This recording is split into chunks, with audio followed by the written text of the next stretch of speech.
Baik, selamat datang kepada rekan-rekan sekalian yang bergabung pada diskusi Science of Fear and Negative Thinking pada pagi hari ini. Nah, di pagi ini kita akan banyak membahas tentang fenomena, tentang rasa takut, dan juga bagaimana kemudian kita mengetahui neurobiologis di baliknya, dan dari situ bagaimana kemudian kita bisa mengambil tindakan yang tepat ya, entah dalam hal bagaimana melatih pikiran kita, melatih rasa takut kita, dan juga mungkin terapi-terapi lain yang mungkin bisa dipraktekkan oleh kita sendiri ataupun oleh psikolog ya, para psikolog yang berkecimpung di bidangnya gitu ya.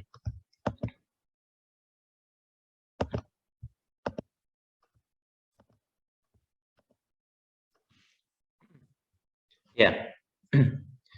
Jadi pada kesempatan kali ini kita akan bahas tentang Science of Fear and Negative Thinking ya. Nah, pertanyaan pertama, kenapa kemudian kita perlu untuk mempelajari neuroscience of fear ini? Kenapa kita perlu untuk repot-repot mengetahui bagaimana penjelasan neuroscience tentang rasa takut kita ini? Nah, ini adalah pertanyaan yang sangat penting untuk kita jawab terlebih dahulu sebelum kita nanti menyelami ya.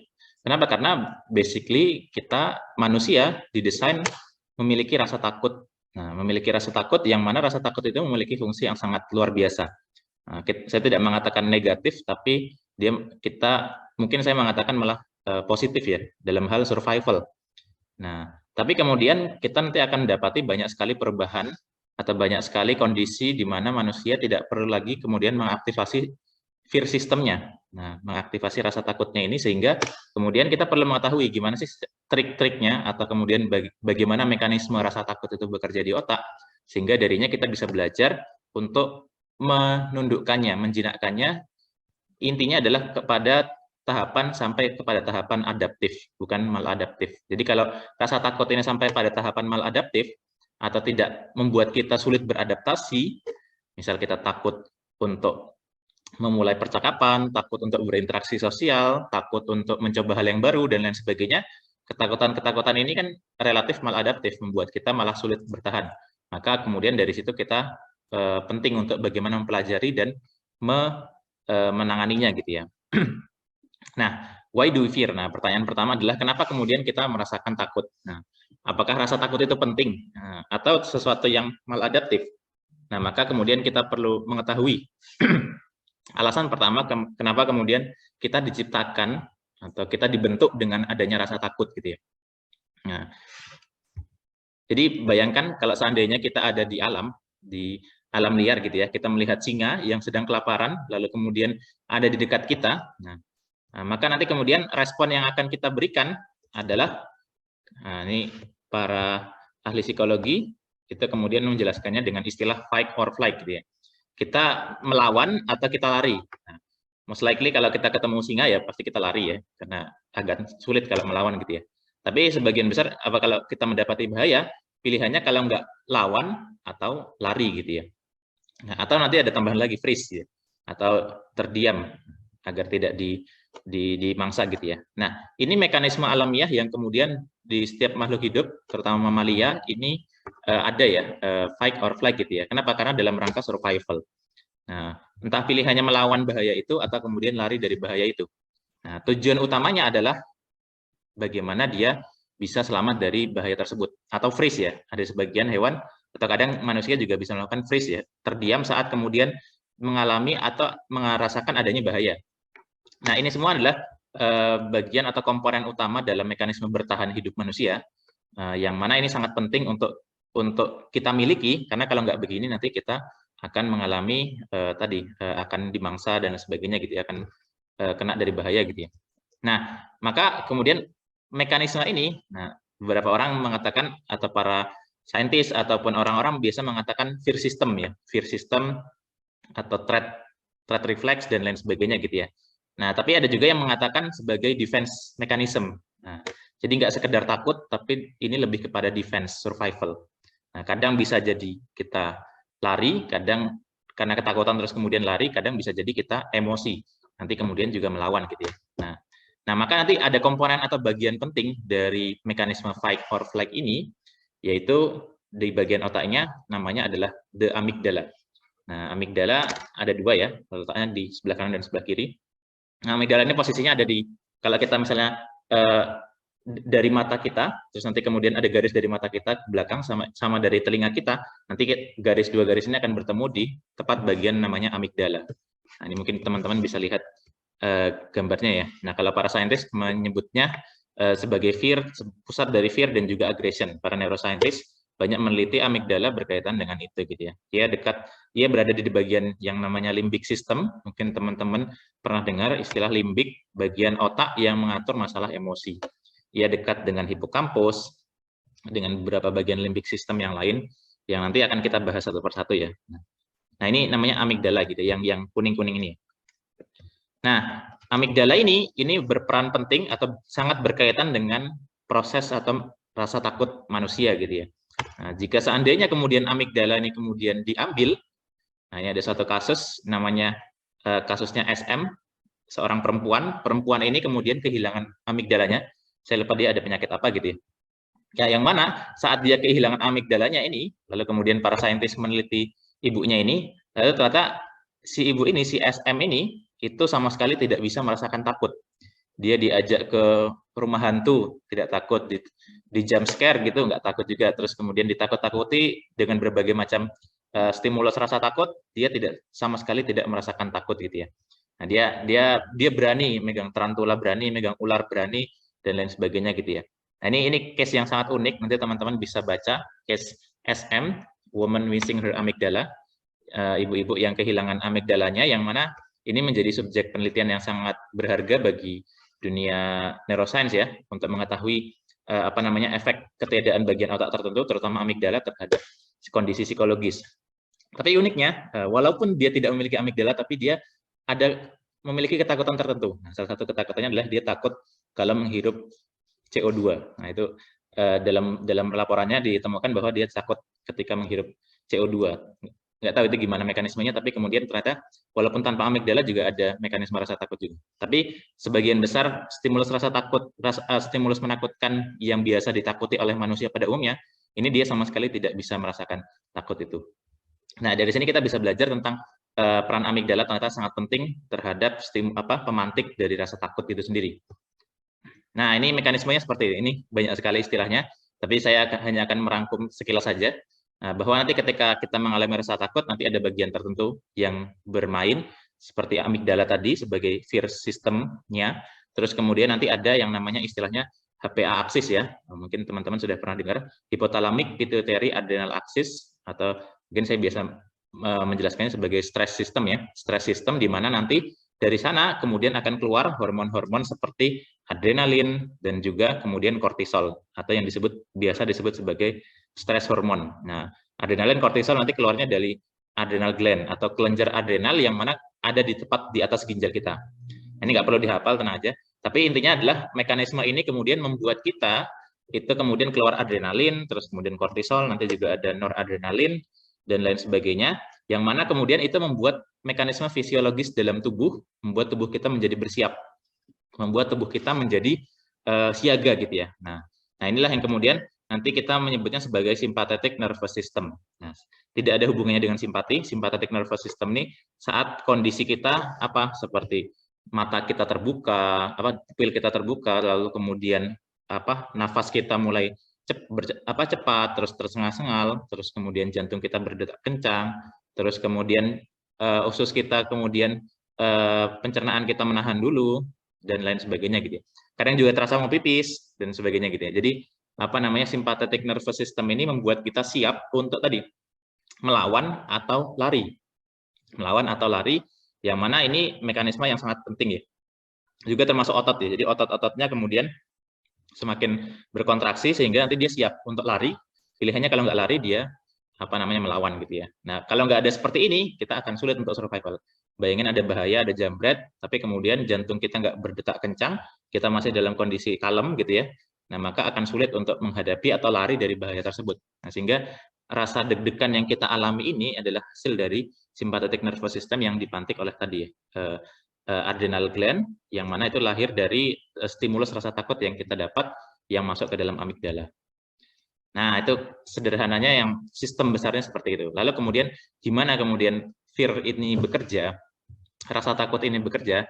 Nah, yang pertama adalah normalnya biasanya saat kita melihat sesuatu yang berbahaya, kan ada stimulus, terus kemudian ada gelombang cahaya masuk ke dalam mata kita, masuk ke dalam retina, lalu kemudian diterjemahkan melalui retina, namanya transduction, sampai menjadi sebuah aliran. Jadi yang melihat itu sebetulnya adalah otak kita. Nah, jadi yang melihat adalah otak kita, yang kemudian nanti bukan mata ya, mata itu hanya menerima. Jadi mata itu seperti kamera, tapi kemudian dari sana diubah menjadi sebuah electrochemical yang kemudian masuk ke dalam otak kita. Nah, dari otak kita baru kemudian yang proses. Nah, setelah dari mata ini lalu kemudian ke sensory cortex, bagian kalau mata berarti di bagian belakang ya, namanya visual cortex. Nah, baru kemudian di sana melihat, itu misalnya ada kebakaran, ada asap, itu hati-hati, kita harus menjauh dari kebakaran misalnya. Jadi mekanismenya umumnya seperti itu. Mata kita melihat, terus kemudian nanti masuk ke talamus dulu ya, terus kemudian korteks kita membaca, ini ada bahaya di sana tuh, ada kecelakaan, ada yang jauh ya misalnya, ada kebakaran dan lain sebagainya. Kita baru kemudian menghindar. Nah, ini mekanisme yang biasa kita alami. Jadi ada sesuatu, kita sadar dulu, baru kemudian kita memberikan korteks kita, bagian korteks ini yang bagian luar ini ya, yang pink ini, nah, bagian luar, bagian yang isinya adalah memori dan pikiran sadar kita. Ini baru kemudian memberikan sinyal kepada amigdala bahwa ada bahaya depan sana, hati-hati. Nah, baru kemudian amigdala siap untuk kemudian membantu mobilisasi kita gitu ya. Nah, tapi ini sifatnya ini biasanya presisi, tapi ini kelamaan. Artinya harus di-ACC dulu. Ini ada kesadaran, ada sesuatu yang bahaya, baru kemudian kita berusaha menghindar secara sadar. Nah, tapi dalam kondisi genting seringkali adalah saat indera itu kemudian membaca, saat kita melihat sesuatu sekelebat bayangan misalnya, nah, terus kemudian yang terjadi adalah, nah, dia memotong. Jadi nggak langsung ke korteks dulu, nggak langsung korteks, tapi nanti kemudian langsung masuk ke dalam amigdala. Nah, sehingga kemudian amigdala membantu kita mengaktifkan fear atau threat reflex kita, sehingga kemudian dalam sekejap kita bisa menghindar dari bahaya yang datang secara tiba-tiba, bahaya yang datang secara tiba-tiba. Nah, jadi ini mekanisme dari fear system atau threat system ini adalah seperti itu. Jadi kalau dalam kondisi genting, amigdala membantu kita untuk merespon secara cepat gitu ya, saat kemudian bahaya datang. Nah, ini mekanisme yang sangat luar biasa, dan mungkin teman-teman yang pernah mengalami hampir kecelakaan atau mungkin menghindar dari sesuatu yang bahaya mungkin pernah merasakan ini ya, tiba-tiba tubuh kita bergerak sendiri. Misalnya kadang saya pernah ngalami waktu dalam berkendara, naik motor, tiba-tiba ada mobil tanpa rating kemudian belok dan memotong jalur saya, lalu kemudian tanpa saya sadar tiba-tiba tangan saya sudah bergerak sendiri untuk menghindar dari menabrak mobil tersebut gitu ya. Nah, ini dan jantung saya pada saat itu berdetak kencang, walaupun saya sadar baru sepersekian detik setelahnya gitu ya. Nah, ini amigdala membantu kita untuk secara cepat bergerak tanpa harus ada ACC dari sensori atau prefrontal cortex kita, sensori dan juga frontal cortex kita. Frontal cortex itu bagian depan sini yang biasanya mengatur executive thinking, yang membuat kita memutuskan kamu habis ada mobil, kamu bergerak atau mengalihkan stang ke sebelah kiri dan sebagainya. Nah, ini terlalu lama. Nah, tapi kemudian amigdala secara spontan dia akan bekerja untuk menghindari itu. Atau mungkin kayak contoh lain adalah teman-teman jika seandainya menginjak paku misalnya, paku payung aja lah gitu. Kita nggak mikir dulu, tapi langsung kemudian kaki yang menginjak paku mengangkat dan kaki yang sebelahnya itu menapak secara cepat dalam rangka biar tidak jatuh gitu ya. Nah, jadi mekanisme yang sangat instan, sangat cepat ini adalah karena amigdala kita itu langsung kemudian membajak ya, atau mengambil alih secara cepat untuk dalam rangka menghindari atau lari dari bahaya tersebut. Nah, sehingga saat amigdala ini sedang teraktivasi, sedang dalam kondisi yang bahaya, kita bisa jadi akan melihat pistol, misalnya dalam kondisi daerah konflik gitu ya, kita akan melihat seakan-akan sedang melihat pistol, padahal sebetulnya dia adalah HP. Nah, saat misalnya seseorang mengeluarkan sesuatu dari kantongnya, misalnya teman-teman ada di lingkungan yang berbahaya, ini biasanya terjadi di mungkin polisi-polisi di Amerika ya, ketika mereka masuk ke dalam lingkungan African American communities, mereka dalam kondisi waspada, saat seseorang itu mengeluarkan sesuatu dari kantongnya, mereka akan mengira bahwa itu adalah pistol. Nah, padahal ternyata yang dikeluarin iPhone gitu ya, iPhone yang warnanya hitam misalnya. Nah, ini amigdala membuat kita kemudian secara responsif untuk mendeteksi adanya potensi-potensi bahaya, walaupun tidak presisi. Nah, ini makanya kemudian banyak kejadian ada di dalam daerah, di tempat-tempat daerah konflik ini, ada orang yang salah, ada otoritas atau polisi, tentara yang salah menembak. Dikira senjata, ternyata cuma tongkat, ternyata cuma apa namanya handphone dan lain sebagainya gitu. Nah, jadi amigdala seperti itu gitu ya. Nah, atau mungkin teman-teman bagi ini teman-teman yang takut sama kecoa, nah, mungkin sebagian besar kita juga ngalami ini. Saat kita lagi takut-takut, misalnya kita lagi masuk kamar mandi, kita tahu di kamar mandi biasanya ada kecoa, lalu kemudian kita mencari ya, ada nggak kecoa di kamar mandi. Setelah merasa aman, lalu kemudian kita mungkin duduk atau mungkin buka baju, ternyata setelah lihat di baju ternyata ada sesuatu hitam, lalu kemudian kita menepis atau seakan mengusir kecoa tersebut ya. Nah, padahal ternyata itu hanyalah pin atau bros ya, yang tanpa kita sadari kita mungkin teman-teman pernah mengalami hal ini ya. Jadi nggak sengaja lihat apa, terus kemudian kita jatuhkan, ternyata itu bukan kecoa, itu hanyalah bros atau pin gitu ya. Nah, ini yang terjadi saat kita mengalami amigdala kita teraktivasi, kita secara spontan, akurasinya rendah, tapi itu penting untuk kemudian kita menghindari sesuatu yang berbahaya. Atau contoh lain, nah ini yang lucu yang saya dapatkan dari berita, dan saya sendiri pernah mengalami hal kayak gini. Nah, ini ada berita, dikira razia, seorang pengendara sepeda motor malah gaspol ya saat polisi bagi-bagi takjil. Nah, ini mungkin teman-teman yang sering berkendara tidak surat-suratnya tidak lengkap, atau SIM-nya mati, atau STNK-nya mati, dan sebagainya, kita pasti ngalami ini. Saat kita melihat polisi di pinggir jalan, dan jantung kita langsung berdetak kencang. Nah, apalagi kalau polisinya sudah melambai-lambai. Nah, ini yang terjadi juga ya, saat ada polisi yang membagikan takjil, lalu kemudian polisinya seakan-akan memberhentikan seperti sedang ada razia, lalu kemudian pengemudi motor ini, pengendara motor ini, lalu kemudian tancap gas kabur gitu ya. Nah, ini seringkali kita terjadi. Nah, kita nggak tahu kalau itu razia atau bagi takjil, tapi yang kita tahu bahwa otak bawah sadar kita atau bagian amigdala kita langsung merespon secara singkat, ada polisi, langsung gas gitu ya. Nah, ini satu sisi itu penting, bagus, karena itu membantu mereka yang tidak memiliki surat-surat lengkap untuk kabur sebelum kemudian bisa dihalang sama polisi gitu. Nah, tapi ternyata ini tidak presisi. Ternyata yang kita lihat adalah polisi tersebut sedang ingin bagi-bagi takjil. Ini mungkin fenomena yang pernah kita alami sehari-hari gitu ya. Nah, amigdala juga nanti tadi ya berkaitan dengan motor refleks. Jadi langsung saat kemudian amigdala sudah mendapatkan sinyal adanya bahaya, biasanya dia minta izin ACC sama frontal cortex dulu. Nah, frontal cortex-nya baru kemudian menggerakkan melalui motor cortex. Jadi ada sensori motor cortex ya di bagian cortex kita itu.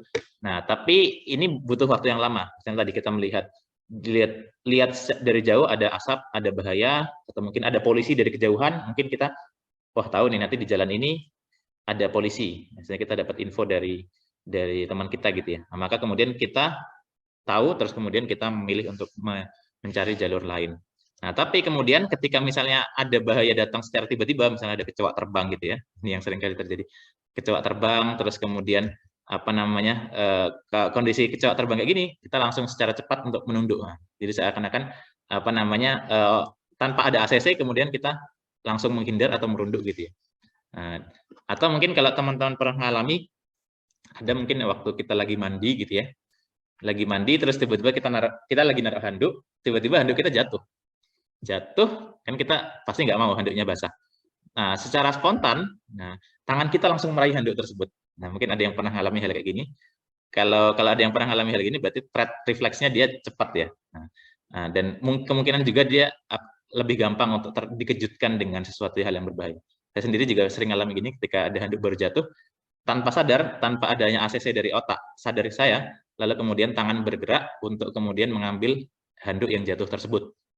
Nah, ini adalah bagian, walaupun ini nggak ada hubungannya dengan rasa takut atau bahaya ya. Nah, tapi karena, nah ini menariknya ya, karena frontal cortex kita ini kemudian bisa memberikan narasi kepada amigdala kita akan menganggap bahwa handuk jatuh, kan kita ngalami ya, kalau handuk jatuh di dalam kamar mandi, nanti handuknya basah, bisa jadi kamar mandinya mungkin ada najisnya dan lain sebagainya, maka kemudian kita sangat menghindari handuk itu jatuh dalam kamar mandi. Nah, ini contoh bagaimana amigdala dan motor refleks ini bekerja sama gitu ya. Nah, tapi amigdala juga tadi ada peran dari korteks, ada peran dari pikiran sadar kita untuk mengkontekstualisasi. Nah, apakah ini sesuatu yang berbahaya atau tidak gitu ya. Nah, satu sisi singa di alam liar ini berbahaya, apalagi kalau ada dekat kita. Maka kita mengaktifasikan amigdala. Tapi kalau kemudian singanya ada di balik dinding kaca, yang mana dinding kacanya sangat aman, seperti mana ketika atau ada jarak yang sangat jauh, yang tidak mungkin singanya bisa mencapai kita, maka kita bisa jadi melihatnya sebagai singa yang lucu gitu, yang cute gitu ya. Jika seandainya singanya ada di dalam kebun binatang. Nah, jadi amigdala walaupun memang sifatnya kadang membajak korteks kita, tapi korteks kita atau frontal korteks kita bisa memberikan narasi, bisa memberikan konteks kapan ini sebagai sesuatu yang bahaya atau tidak gitu ya. Nah, jadi tetap ada konteks dependennya juga. Nah, itu ya seperti itu ya. Nah, dan juga amigdala ini kemudian akan teraktivasi saat kita sedang bersiap menghadapi bahaya. Nah, misalnya kalau kita jalan-jalan di siang hari kita biasa santai aja. Tapi kalau kita jalan-jalan di malam hari di tengah-tengah kuburan gitu ya, pasti amigdala kita sudah bersiap siaga. Nah, sehingga gerakan sekecil apapun yang kita akan langsung berusaha menghindar. Misalnya ada kresek-kresek, misalnya takut ada sesuatu kah, ada apa gitu ya. Bayangan ada cahaya putih gitu, kita akan mengiranya sebagai hantu dan sebagainya gitu ya. Nah, itu kita bersiap untuk menghadapi bahaya. Nah, saat itu amigdala kemudian teraktivasi untuk bersiap siaga. Atau mungkin dalam kondisi yang kita alami sehari-hari ya. Kalau tadi kan mungkin ya siapa yang jalan-jalan ke kuburan malam hari gitu ya. Nah, tapi kalau kita lagi rapat terus kemudian kita harus presentasi di mana kita belum menyiapkan secara matang presentasi kita. Nah, ini juga aktivasi dari amigdala ini membuat kita merasakan grogi dan sebagainya yang mungkin kita sering alami saat misalnya ujian skripsi, sidang rapat dan laporan dan lain sebagainya gitu ya. Nah, ini amigdala kita juga mengalami aktivasi gitu. Nah, ini kurang lebih anatomi amigdala, nggak perlu dihafal teman-teman. Tapi ada dua bagian yang mungkin saya mau highlight ya. Yang pertama sentral amigdala. Nah, ini bagian sentral amigdala ini, jadi amigdala sebenarnya nanti anatominya lebih detail lagi ya, ada sampai sekitar 13 ya. Para neuroscientist ini sudah membaginya sampai sekitar 13 bagian dan itu sangat rumit. Padahal amigdala tadi kecil sekali gitu ya. Nah, ini ada sampai 13 nuklei. Nah, bagian yang paling utama adalah sentral amigdala. Ini bagian otak yang paling berkaitan dengan bagian amigdala yang berkaitan dengan innate fear atau fear alamiah yang berasal dari yang bawaan. Nah, seperti setruman atau terluka dan sebagainya gitu-gitu. Ini innate sentral amigdala ini kemudian akan teraktivasi saat kita mengalami itu. Nah, tapi nanti ada bagian luar, ya bagian yang agak pinggiran, namanya basolateral amigdala, BLA, adalah bagian yang kalau kata para neuroscientist berevolusi terakhir. Artinya dia bagian amigdala yang akan mempelajari rasa takut baru, yang kemudian akan mengirimkan atau memantik dari sentral amigdala. Nah, karena tadi rasa takut itu kemudian berkembang, kalau dulu takutnya adalah takut diterkam, ketakutan akan bahaya yang sifatnya real fisik, maka kemudian basolateral amigdala ini, BLA ini akan membantu kita untuk meregister bahaya-bahaya baru yang kita sifatnya tidak lagi mungkin mengancam fisik, tapi mungkin mengancam status sosial kita. Nah, mungkin nanti kurang lebih gambarannya gini. Mungkin teman-teman yang pernah belajar psikologi, classical conditioning ya, Pavlov ya, nah mungkin akan pernah melihat hal ini ya. Jadi saat seandainya kita memberikan makanan pada anjing, maka nanti kemudian akan keluar air liurnya anjing. Jadi air liur anjing itu bisa keluar karena dia bersiap untuk makan gitu ya. Nah, lalu kemudian tapi kalau kemudian kita ada bell, ada tuning fork ya, ada bell atau apapun itu yang kemudian dibunyikan, anjing itu tidak mengeluarkan kondisi air liur. Kenapa ya? Karena nggak ada hubungannya ting ting ting ting dengan air liur, dengan makanan, dia nggak ada hubungan. Tapi kalau kemudian kita memasangkan antara makanan itu dengan tuning fork atau dengan bell, misalnya kita kasih bell terus kemudian kasih makanan, atau saat dikasih makan ada bellnya. Nah, lama-lama nanti si anjing ini juga akan kemudian mengeluarkan air liurnya. Nah, lama-lama saat anjing ini belajar bahwa oh setiap ada bel berarti ada makanan, maka air liurnya keluar. Nanti hanya dengan bunyi bel, nah nanti kemudian air liurnya juga akan keluar gitu ya. Nah, ini classical conditioning, mungkin teman-teman yang psikologi sudah sering belajar hal ini. Nah, ini dalam nggak cuma pada anjing, kita juga gitu ya. Kita memori kita nanti bekerja dengan mengaitkan satu dengan yang lain. Saat kita bunyi ting ting ting ting, kita akan ingat bakso. Nah, bagi orang yang suka bakso, kita akan, walaupun ting itu nggak ada hubungan langsung dengan bakso, cuma selama ini biasanya kalau ada ting ting ting ting, biasanya ada tukang bakso lewat gitu kan ya. Nah, atau duk duk duk duk, ada nasi goreng duk duk lewat di depan rumah kita gitu ya. Nah, jadi kurang lebih anunya seperti ini, bahwa otak kita akan mengasosiasikan dengan stimulus-stimulus yang biasanya berkaitan dengan hal itu gitu ya. Nah, pun dalam rasa takut juga seperti itu. Nah, ini percobaan yang banyak yang dilakukan oleh para saintis, walaupun kelihatannya kejam ya. Nah, misalnya tadi ada apa namanya, ada stimulus netral seperti bel tadi kita bunyikan. Nah, ini tidak akan kemudian memantik tikus itu merasa ketakutan karena ya bel apa yang menakutkan gitu ya. Karena ini stimulus yang netral gitu ya. Nah, tapi kemudian kalau kita berikan struman, ini memang terkesan kejam, tapi dari sini kita bisa belajar memberikan struman kepada tikus itu, nanti kemudian sentral amigdalanya kemudian teraktivasi. Kenapa? Karena ini adalah bahaya yang real, bahaya yang nyata yang bisa mengancam nyawa. Nah, lalu kemudian kalau kita pasangkan struman tadi dengan stimulus yang netral, yaitu bel tadi, nah maka kemudian nanti bagian seperti basolateral amigdala, nah, saat kita memasangkan berkali-kali, ada bel, ada strum, ada bel, ada strum. Nah, nanti lama-lama basolateral amigdala akan belajar memberikan sinyal kepada sentral amigdala teraktivasi, sehingga lama-lama dia akan meregister bahwa ini bel-bel ini adalah sebagai tanda bahwa ada bahaya yang akan datang gitu. Sehingga saat kemudian sudah tidak ada lagi listrik, tapi kemudian ada bel yang dibunyikan, yang terjadi adalah apa? Amigdalanya juga akan teraktivasi. Nah, ini yang dari laboratorium yang kita temukan, yang para saintis temukan seperti ini. Dan ini sudah ini juga kita bisa lihat dalam kehidupan sehari-hari. Sesuatu cue atau apa namanya stimulus yang berkaitan dengan stimulus yang menakutkan akan membuat kita merasakan takut juga, merasakan takut yang sama gitu ya. Kita ingat pernah mengalami kejadian traumatis di tempat tertentu, saat kita melewati tempat itu sudah memantik versi sistem kita, yang mana kita dulu pernah mengalami trauma. Atau kita pernah kecelakaan di jalan ini, melewati jalan ini lagi, kita sudah membuat kita mengalami trauma gitu ya.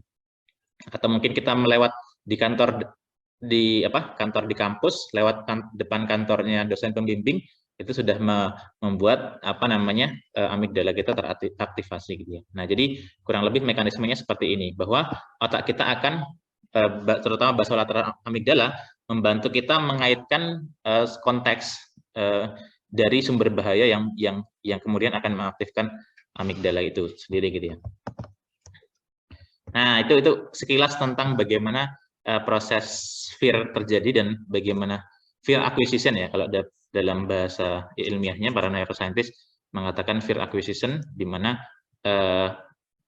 apa namanya sumber-sumber rasa takut ini kemudian akan masuk ke dalam, bisa jadi langsung secara fisik, tapi bisa jadi melalui tadi ya, melalui basolateral amigdala. Nanti basolateral amigdala bisa mendapatkan itunya dari korteks ya, dari konteks yang terjadi, lalu kemudian korteks kita mengartikan ini sesuatu yang bahaya, nanti basolateral amigdala itu akan memantik sentral amigdala untuk mengaktifasi rasa takut kita juga gitu ya.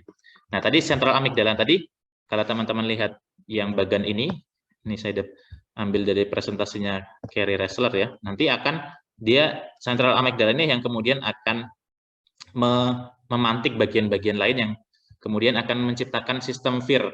Nah, fear system kita gitu ya, yang memantik fear system kita seperti jantung, detak jantung, melalui hipotalamus, blood pressure dan sebagainya gitu-gitu ya. Nah, tapi jangan lupa kalau tadi seperti yang saya bilang di awal bahwa amigdala tidak hanya berkaitan dengan rasa takut, tapi dia juga berkaitan dengan aggression. Nah, aggression di mana tadi seperti yang dikatakan amigdala pada dasarnya adalah, ini kalau kata Joseph Ledoux tulisannya ya, nanti salah satu pionir dalam bidang neuroscience of fear dan amigdala ya, yang sudah meneliti amigdala selama puluhan tahun. Beliau mengatakan amigdala ini nggak cuma rasa takut, tapi juga dia rasa agresi, freeze dan sebagainya, yang intinya adalah dia defense mechanism kita terbaik, defense mechanism terbaik yang dimiliki oleh otak, yang mana ini penting. Nah, rasa takut itu hanya salah satu saja, yang walaupun itu sangat dominan, tapi dia hanya salah satu. Kadang bisa juga dalam bentuk agresi, sehingga amigdala ini sangat berkaitan dengan agresi juga. Nah, ini ada kasus yang kasus yang cukup menggambarkan ya, namanya Texas Tower Shooting ya. Nanti teman-teman bisa Google. Jadi ada orang namanya Charles Whitman. Dia orangnya sebenarnya biasa aja, tidak terlalu sering melakukan kriminalitas atau tindakan agresi, tapi mungkin tiba-tiba dalam suatu masa dalam hidupnya, di akhir hidupnya tiba-tiba dia mulai berperilaku agresif. Dia kemudian naik ke Texas Tower. Nah, ini University of Texas ya kalau nggak salah ya. Lalu kemudian di sana dia pakai sniper menembaki orang dari atas menara ini ya, di atas menara Texas ini. Nah, terus kemudian dilumpuhkan ketika dia sudah membunuh berapa belas orang gitu ya, atau 20 orang kalau nggak salah. Lalu kemudian polisi melumpuhkannya, ya udah kemudian dia mati. Setelah diteliti, ternyata di rumahnya juga dia sudah membunuh istri dan ibunya sendiri. Nah, polisi terkejut, terus kemudian melihat ternyata di rumahnya ada surat wasiat. Nah, di surat wasiat itu kemudian dia cerita di dalam surat wasiat itu, saya mengalami suatu perubahan sifat atau perubahan, seakan-akan saya terpantik untuk kepribadian saya berubah, saya memiliki rasa takut dan rasa agresif yang lebih tinggi. Lalu kemudian dia di surat wasiat itu meminta untuk diotopsi otaknya. Nah, lalu kemudian hakim setuju untuk mengotopsi otaknya, dan ternyata ditemukan bahwa di dalam otaknya ada tumor di bagian amigdalanya, gitu. Nah, jadi singkat cerita, intinya adalah para saintis kemudian mengasumsikan bahwa tumor di bagian amigdala ini kemudian memantik sistem aggression pada Charles Whitman ini. Walaupun tidak langsung kemudian setiap orang yang ada tumor di amigdalanya lalu kemudian dia akan jadi pembunuh, yaitu nggak mesti ya, tapi kemudian bisa jadi lebih penakut dan sebagainya. Tapi pada kasus Charles Whitman ini, dia mengalami dia mengalami rasa agresif yang tinggi, lalu kemudian dia membunuh orang-orang di sekitarnya gitu ya. Nah, ini kaitan amigdala dengan aggression. Nah, lalu kemudian kita masuk nih ke negative thinking. Nah, kenapa kemudian kita mengalami negative thinking? Nah, ini hal yang sering kita alami mungkin sehari-hari. Sebagian besar kita juga mengalami pikiran-pikiran negatif. Sebagian besar kita, kalau kita lagi waktu nganggur gitu ya, kita ada kecenderungan untuk berpikir terhadap hal-hal yang sesuatu, mungkin masa depan atau masa lalu, pengalaman buruk dan sebagainya, yang mana relatif biasanya adalah pikiran-pikiran negatif. Waduh, nanti aku gimana ya? Nanti aku bisa nggak yang membahagiakan orang tua aku? Nanti kapan ya aku nikah? Kapan aku lulus? Dan sebagainya gitu-gitu. Nah, kenapa kemudian otak kita memiliki bawaan atau punya kecenderungan pikiran negatif? Yang pertama adalah penjelasan evolusionernya, bahwa seperti tadi, otak kita memiliki tendensi untuk alert terhadap hal-hal yang sifatnya bahaya. Nah, hal-hal yang sifatnya bahaya itu jauh lebih penting daripada sesuatu yang tidak membahayakan, sehingga kemudian otak kita akan memiliki kecenderungan untuk memikirkan bahaya-bahaya tersebut. Nah, dan juga kemudian ini sama-sama memantik yang namanya sympathetic nervous system kita. Sehingga apalagi nanti kalau pikiran negatifnya lagi kuat-kuatnya, kita lagi emosi, lagi habis konflik dan sebagainya, nanti tubuh kita akan mengalami fight or flight yang sama, sympathetic nervous system yang sama seperti mana saat kita sedang menghadapi bahaya yang real. Nah, jadi sama-sama mengalami stress system, fear system, HPA aksesnya teraktivasi, lalu kemudian adrenalin dan juga hormon stresnya juga keluar, lalu kemudian walaupun mungkin intensitasnya tidak seperti saat kita menghadapi bahaya secara fisik, tapi mungkin stresnya tanpa kita sadari terus-terusan keluar gitu ya, disebabkan karena pikiran negatif. Nah sayangnya adalah kalau zaman dahulu saat dimana manusia itu berada di dalam lingkungan yang tidak benar-benar aman, dan memang biasanya dan semua hewan berada di lingkungan yang tidak aman ya, maksudnya ya inilah alam itu seperti itu. Nah, maka kemudian threat reflex kita itu penting untuk membantu kita menghadapi yang namanya bahaya-bahaya. Seperti tadi, ada singa, ada ular, gitu-gitu ya. Nah, sehingga ular nih unik ya, karena ular orang secara innate dia memiliki ketakutan terhadap ular dan tarantula gitu ya. Kalau beberapa saintis mengatakan ketakutan yang innate, yang bawaan gitu ya. Nah, dan lain sebagainya gitu ya, bahaya-bahaya yang kita dapatkan di alam liar gitu ya. Nah, tapi sekarang karena kemudian kondisi berubah, kita hampir tidak pernah akan menghadapi yang namanya singa, ular juga jarang gitu ya. Nah, maka nanti yang kita anggap bahaya mungkin bisa jadi adalah bahaya-bahaya sosial threat yang kita alami sehari-hari. Dapat dislike, terus kemudian dapat komen negatif, dikritik orang, dikucilkan sama teman, dan lain sebagainya gitu-gitu ya. Nah, hal ini sama-sama akan mengaktifkan fear system kita, walaupun tidak sebesar, intensitasnya tidak seperti kita menghadapi bahaya yang sifatnya real, tapi bahaya ancaman sosial seperti dikritik misalnya, ataupun konflik dengan teman, dan lain sebagainya, dikucilkan, itu juga akan mengaktifasi kurang lebih fear system atau threat system kita. Nah, kalau zaman dulu kita masih tinggal di tempat-tempat yang relatif bisa berhadapan dengan bahaya secara face to face. Sekarang kita mungkin tinggal di rumah yang nyaman, di lingkungan yang aman, ada satpam gitu ya. Kita sudah menyiapkan satpam. Jadi dengan adanya satpam mungkin fear system kita sudah tidak perlu lagi banyak diaktifkan. Karena sebelum maling itu sampai ke rumah kita sudah ada satpam yang akan mencegahnya gitu. Jadi kemungkinan kita untuk berjaga malam untuk menghindari adanya maling itu sudah tidak perlu lagi ada. Kalau di zaman dahulu, misalnya di zaman di mana orang masih tinggal di luar gitu ya, maka harus ada senantiasa yang ribat ya. Mungkin kalau dalam istilah bahasa Arabnya, orang yang berjaga misalnya kalau lagi kondisi perang gitu ya, ada yang ribat menjaga malam. Nah, ini perlu mengaktifkan bagian fear systemnya untuk apa? Untuk dia kalau seandainya tiba-tiba ada ancaman atau musuh yang datang. Nah, tapi ini sudah tidak lagi kita alami sekarang karena relatif kita bisa tidur nyenyak, tidak perlu ada yang berjaga kecuali satpam misalnya. Nah, maka kita tidak perlu lagi mengaktifkan fear system kita. Nah, sehingga nanti perubahan rasa takut ini kemudian berubah. Kita mungkin takut dengan pertanyaan-pertanyaan seperti ini ya. Kapan nikah, terus kapan lulus, tabungannya sudah berapa, terus kemudian lihat teman insecure, terus kemudian reuni angkatan, atau bertemu dengan teman aja sudah kadang bisa memantik bagi sebagian orang gitu ya. Nah, ini kurang lebih seperti ini. Nah, penjelasan lainnya adalah otak kita itu memiliki kecenderungan untuk mind wandering ya.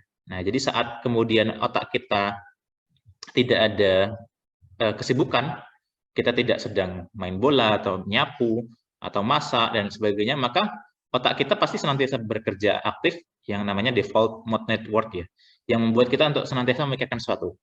Nah, biasanya yang kita pikirkan adalah pikiran-pikiran reflektif.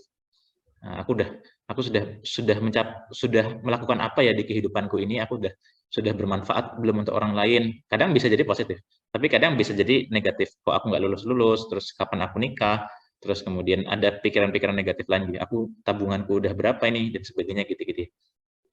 Nah, jadi bahkan dalam beberapa dalam penelitian yang dilakukan oleh Syed ya, orang-orang mengalami mind wandering 10-15% dari waktu bangunnya. Ini waktu yang cukup panjang ya kita untuk mind wandering gitu ya. Saat kita lagi nggak ada aktivitas, kita kemudian pikiran kita memikirkan sesuatu gitu ya. Nah, selain itu otak manusia juga memiliki kecenderungan negativity bias ya, bias negativity, di mana kita memiliki kecenderungan untuk melihat hal-hal yang negatif daripada hal-hal yang positif. Lebih suka berita negatif, lebih suka mendengar, misalnya kalau kita habis tampil nih, misalnya saya habis presentasi gini, nanti kemudian ada beberapa teman yang memberikan apresiasi, pujian, tapi ada satu saja orang yang kemudian mengkritik, maka kritik itu akan lebih saya perhatikan daripada orang yang memberikan pujian. Nah, ini seringkali yang kita alami ya. Jadi saat banyak yang sudah mengapresiasi, tapi ada satu saja kritikan, kita akan lebih cenderung fokus kepada hal-hal yang negatif tadi. Nah, jadi ada kecenderungan seperti itu.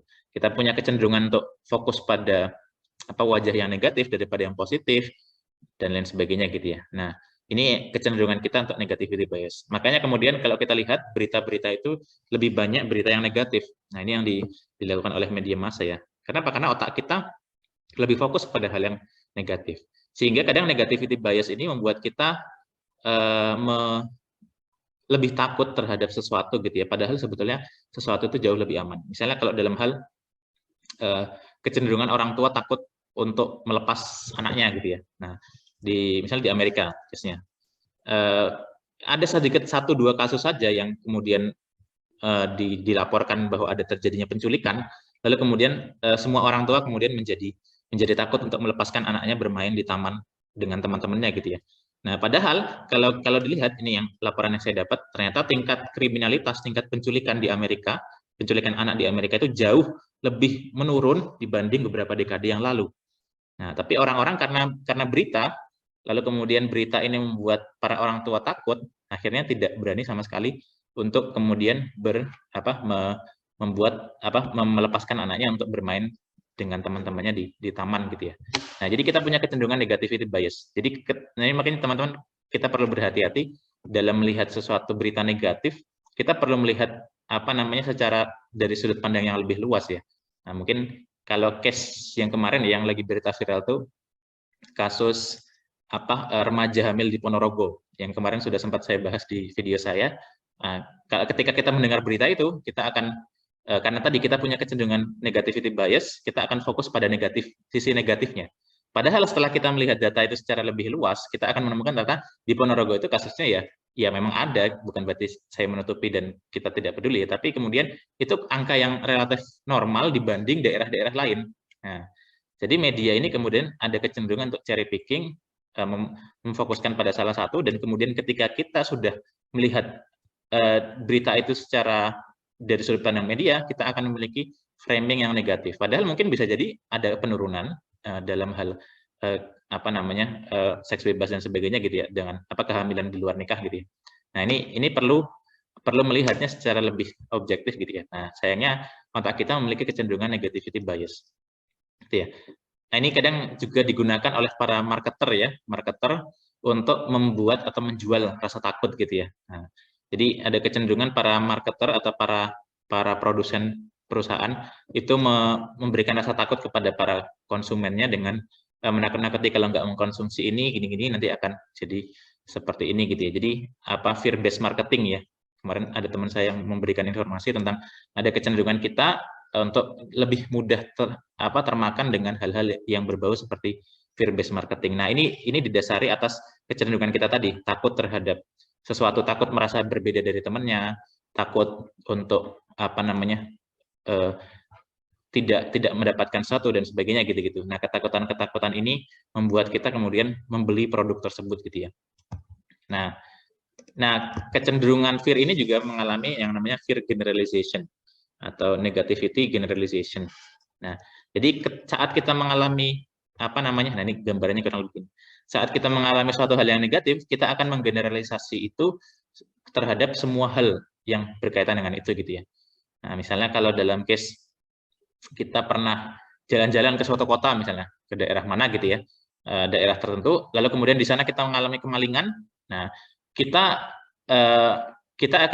pikiran kita akan cenderung melakukan generalisasi. Wah, aku pokoknya nggak mau lagi main ke daerah itu. Dan kota kota Bontang, ya, tempat saya berada, asal saya dari Bontang. Saat kemudian teman-teman main ke Bontang, teman-teman yang bukan orang Bontang main ke Bontang, di sana pernah mengalami sekali kecopetan. Nah, kita akan secara memiliki kecenderungan untuk menggeneralisasi. Oh, pokoknya aku nggak mau lagi main ke Bontang. Kenapa? Karena aku kemarin mengalami kecopetan di sana. Padahal mungkin kenapa mengalami kecopetan, kalau kita berpikir secara objektif, oh mungkin di sana ternyata aku lagi main di daerah yang bahaya, yang banyak malingnya atau banyak premannya. Nah, dan ternyata di kota-kota lain juga ada daerah-daerah seperti itu, yang mana sebetulnya di Bontang relatif biasa saja dan tidak terlalu banyak gitu misalnya. Nah, otak kita memiliki kecenderungan untuk negativity dalam hal menggeneralisasi negativity kita gitu ya. Nah, sehingga satu keburukan saja, nilai setitik sudah merusak susu sebelanga gitu ya, yang istilah yang sering kita dengar gitu ya. Nah, ini juga kemudian yang akan membuat sebagian orang yang cenderung mengalami negative thinking, dia akan menggeneralisasi. Misalnya saat ada teman-temannya yang tidak menerima dia, nanti biasanya kata-kata dari orang seperti ini, atau mungkin kita sendiri pernah merasakan, dia akan berkata sudah tidak ada lagi yang mau menerimaku. Padahal dia baru mencoba 1, 2, 3 teman yang tidak suka dengan dia gitu ya, sehingga dia kemudian akan menggeneralisir. Sudah, aku nggak ada yang mau berteman denganku, sudah nggak ada lagi yang peduli denganku.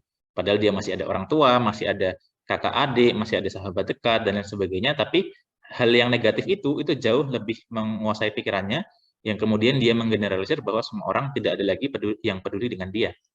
Nah, ini ada kecenderungan fear generalization yang membuat kita tadi tidak melihat fokus pada hal-hal yang baik yang sudah pernah yang kita miliki, tapi lebih fokus kepada hal-hal yang buruk.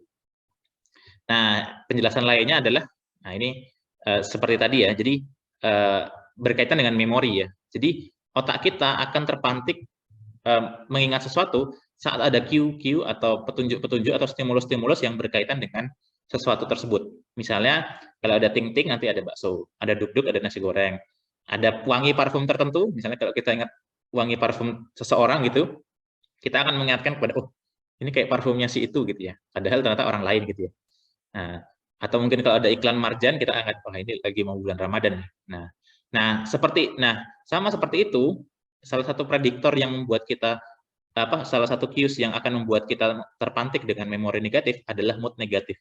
Jadi saat kita mengalami mood negatif, saat kita mengalami kesedihan, ketakutan, atau fear system kita kemudian teraktivasi, kita akan cenderung ingat dengan memori-memori negatif lainnya.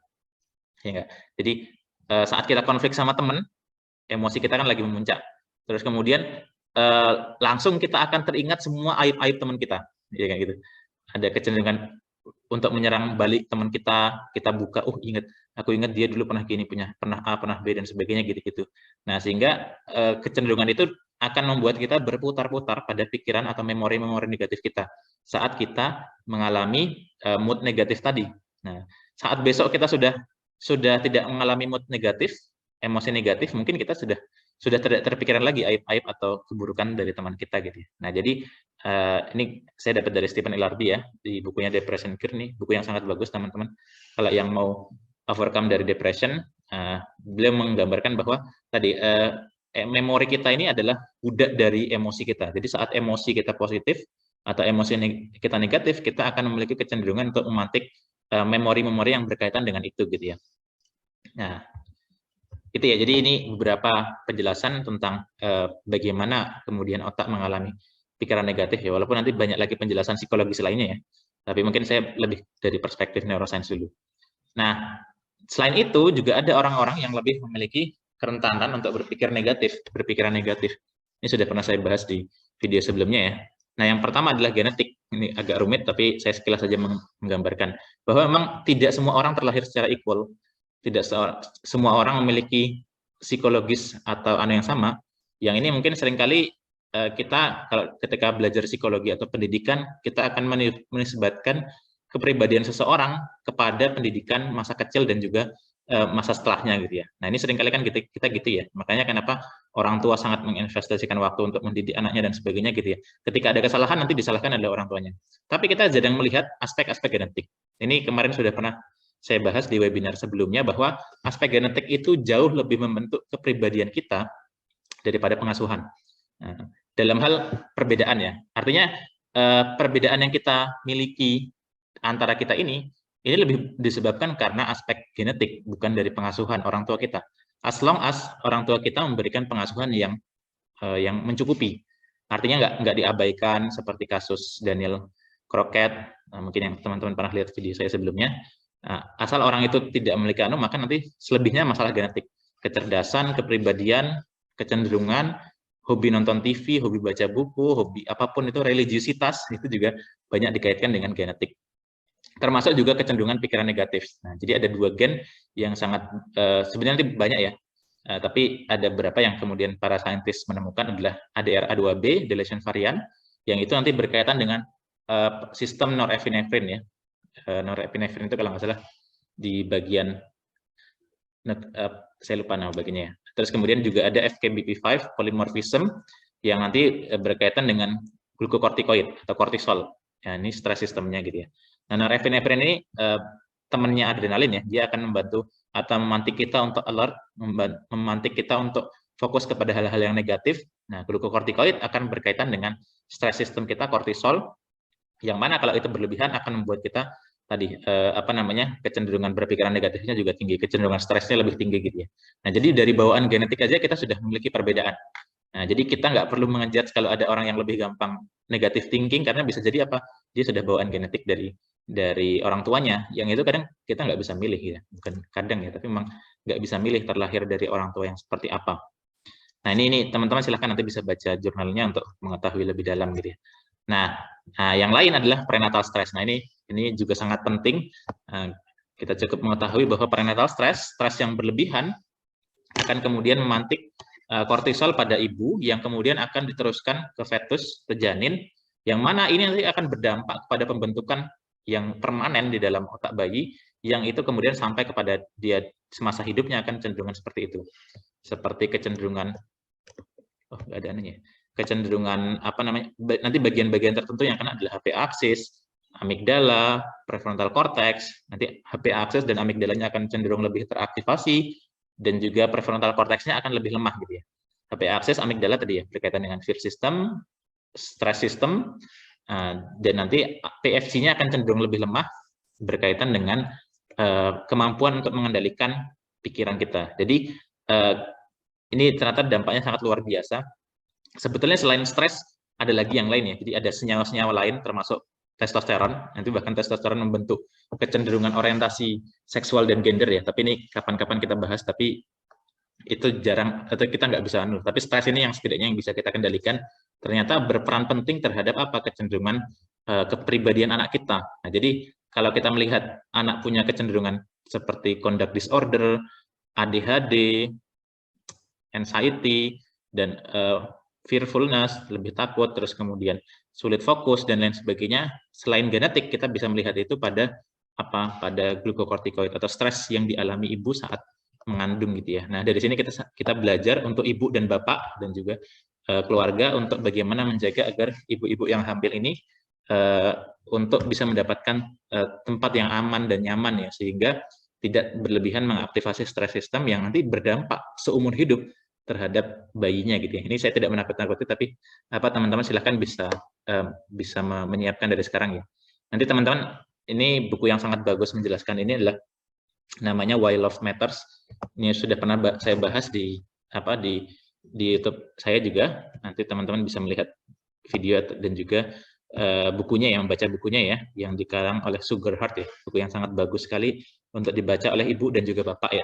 Nah, untuk mempersiapkan anaknya gitu. Jadi masa selain genetik, masa kandungan ini juga sangat penting untuk memastikan masa depan anak kita. Jadi nggak cuma masa sekolah. Jadi kita kan seringkali orang tua menginvestasikan dana yang besar ya untuk anak kita dengan sekolah di SD, SMP, dan SMA. Tapi ternyata yang lebih penting ada di dalam ketika masa pengasuhan, jelas pengasuhan kecil, dan juga masa kandungan dan genetik. Nah, walaupun genetik kita nggak bisa milih kecuali kita memastikan pasangan kita memiliki kecenderungan genetik yang tidak vulnerable tadi ya. Nah, selain itu, selain prenatal stress juga adalah adverse childhood experience. Jadi orang biasanya sering mengatakan luka pengasuhan ya. Walaupun sebenarnya tidak hanya luka pengasuhan, tapi juga banyak hal yang lain seperti neglected, physical abuse, terus sexual abuse, terus emotional abuse, dan lain sebagainya.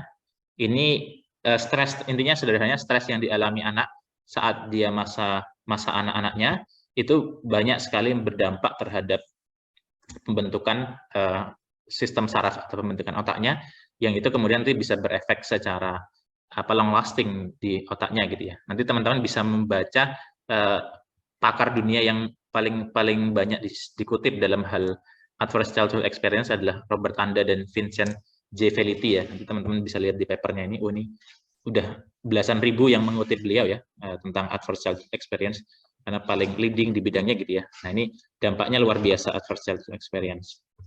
Nah ini nanti kecenderungan ini nanti akan membentuk stres sistem yang berlebihan pada anak-anak, yang mana nanti kemudian dia akan lebih sulit meregulasi stres sistemnya ketika dewasa, dan nanti akan memiliki kecenderungan seperti suicide, alkoholik, terus kemudian drugs dan depresi, smoke, dan lain sebagainya gitu-gitu.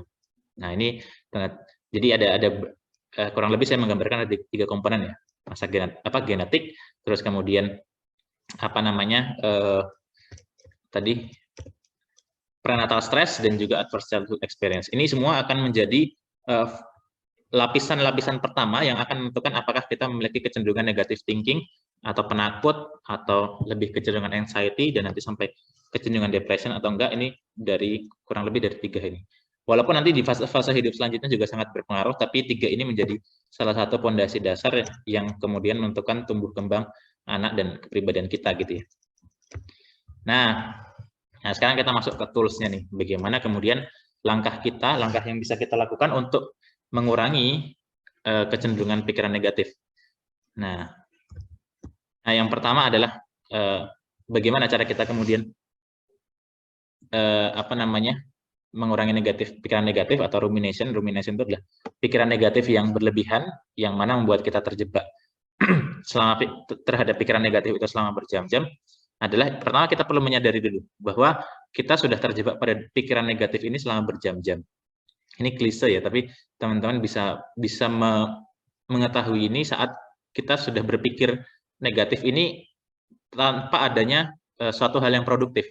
Artinya kita kembali lagi pada pikiran, duh kenapa ya aku melakukan ini dan sebagainya. Kan aku tahu bahwa kesalahanku ini disebabkan karena aku salah mengestimasi waktu dan sebagainya gitu ya. Kita sudah menemukan konklusinya, tapi kemudian kita mikirin lagi. Nah, berarti kemudian ruminasi ini punya efek yang buruk gitu ya.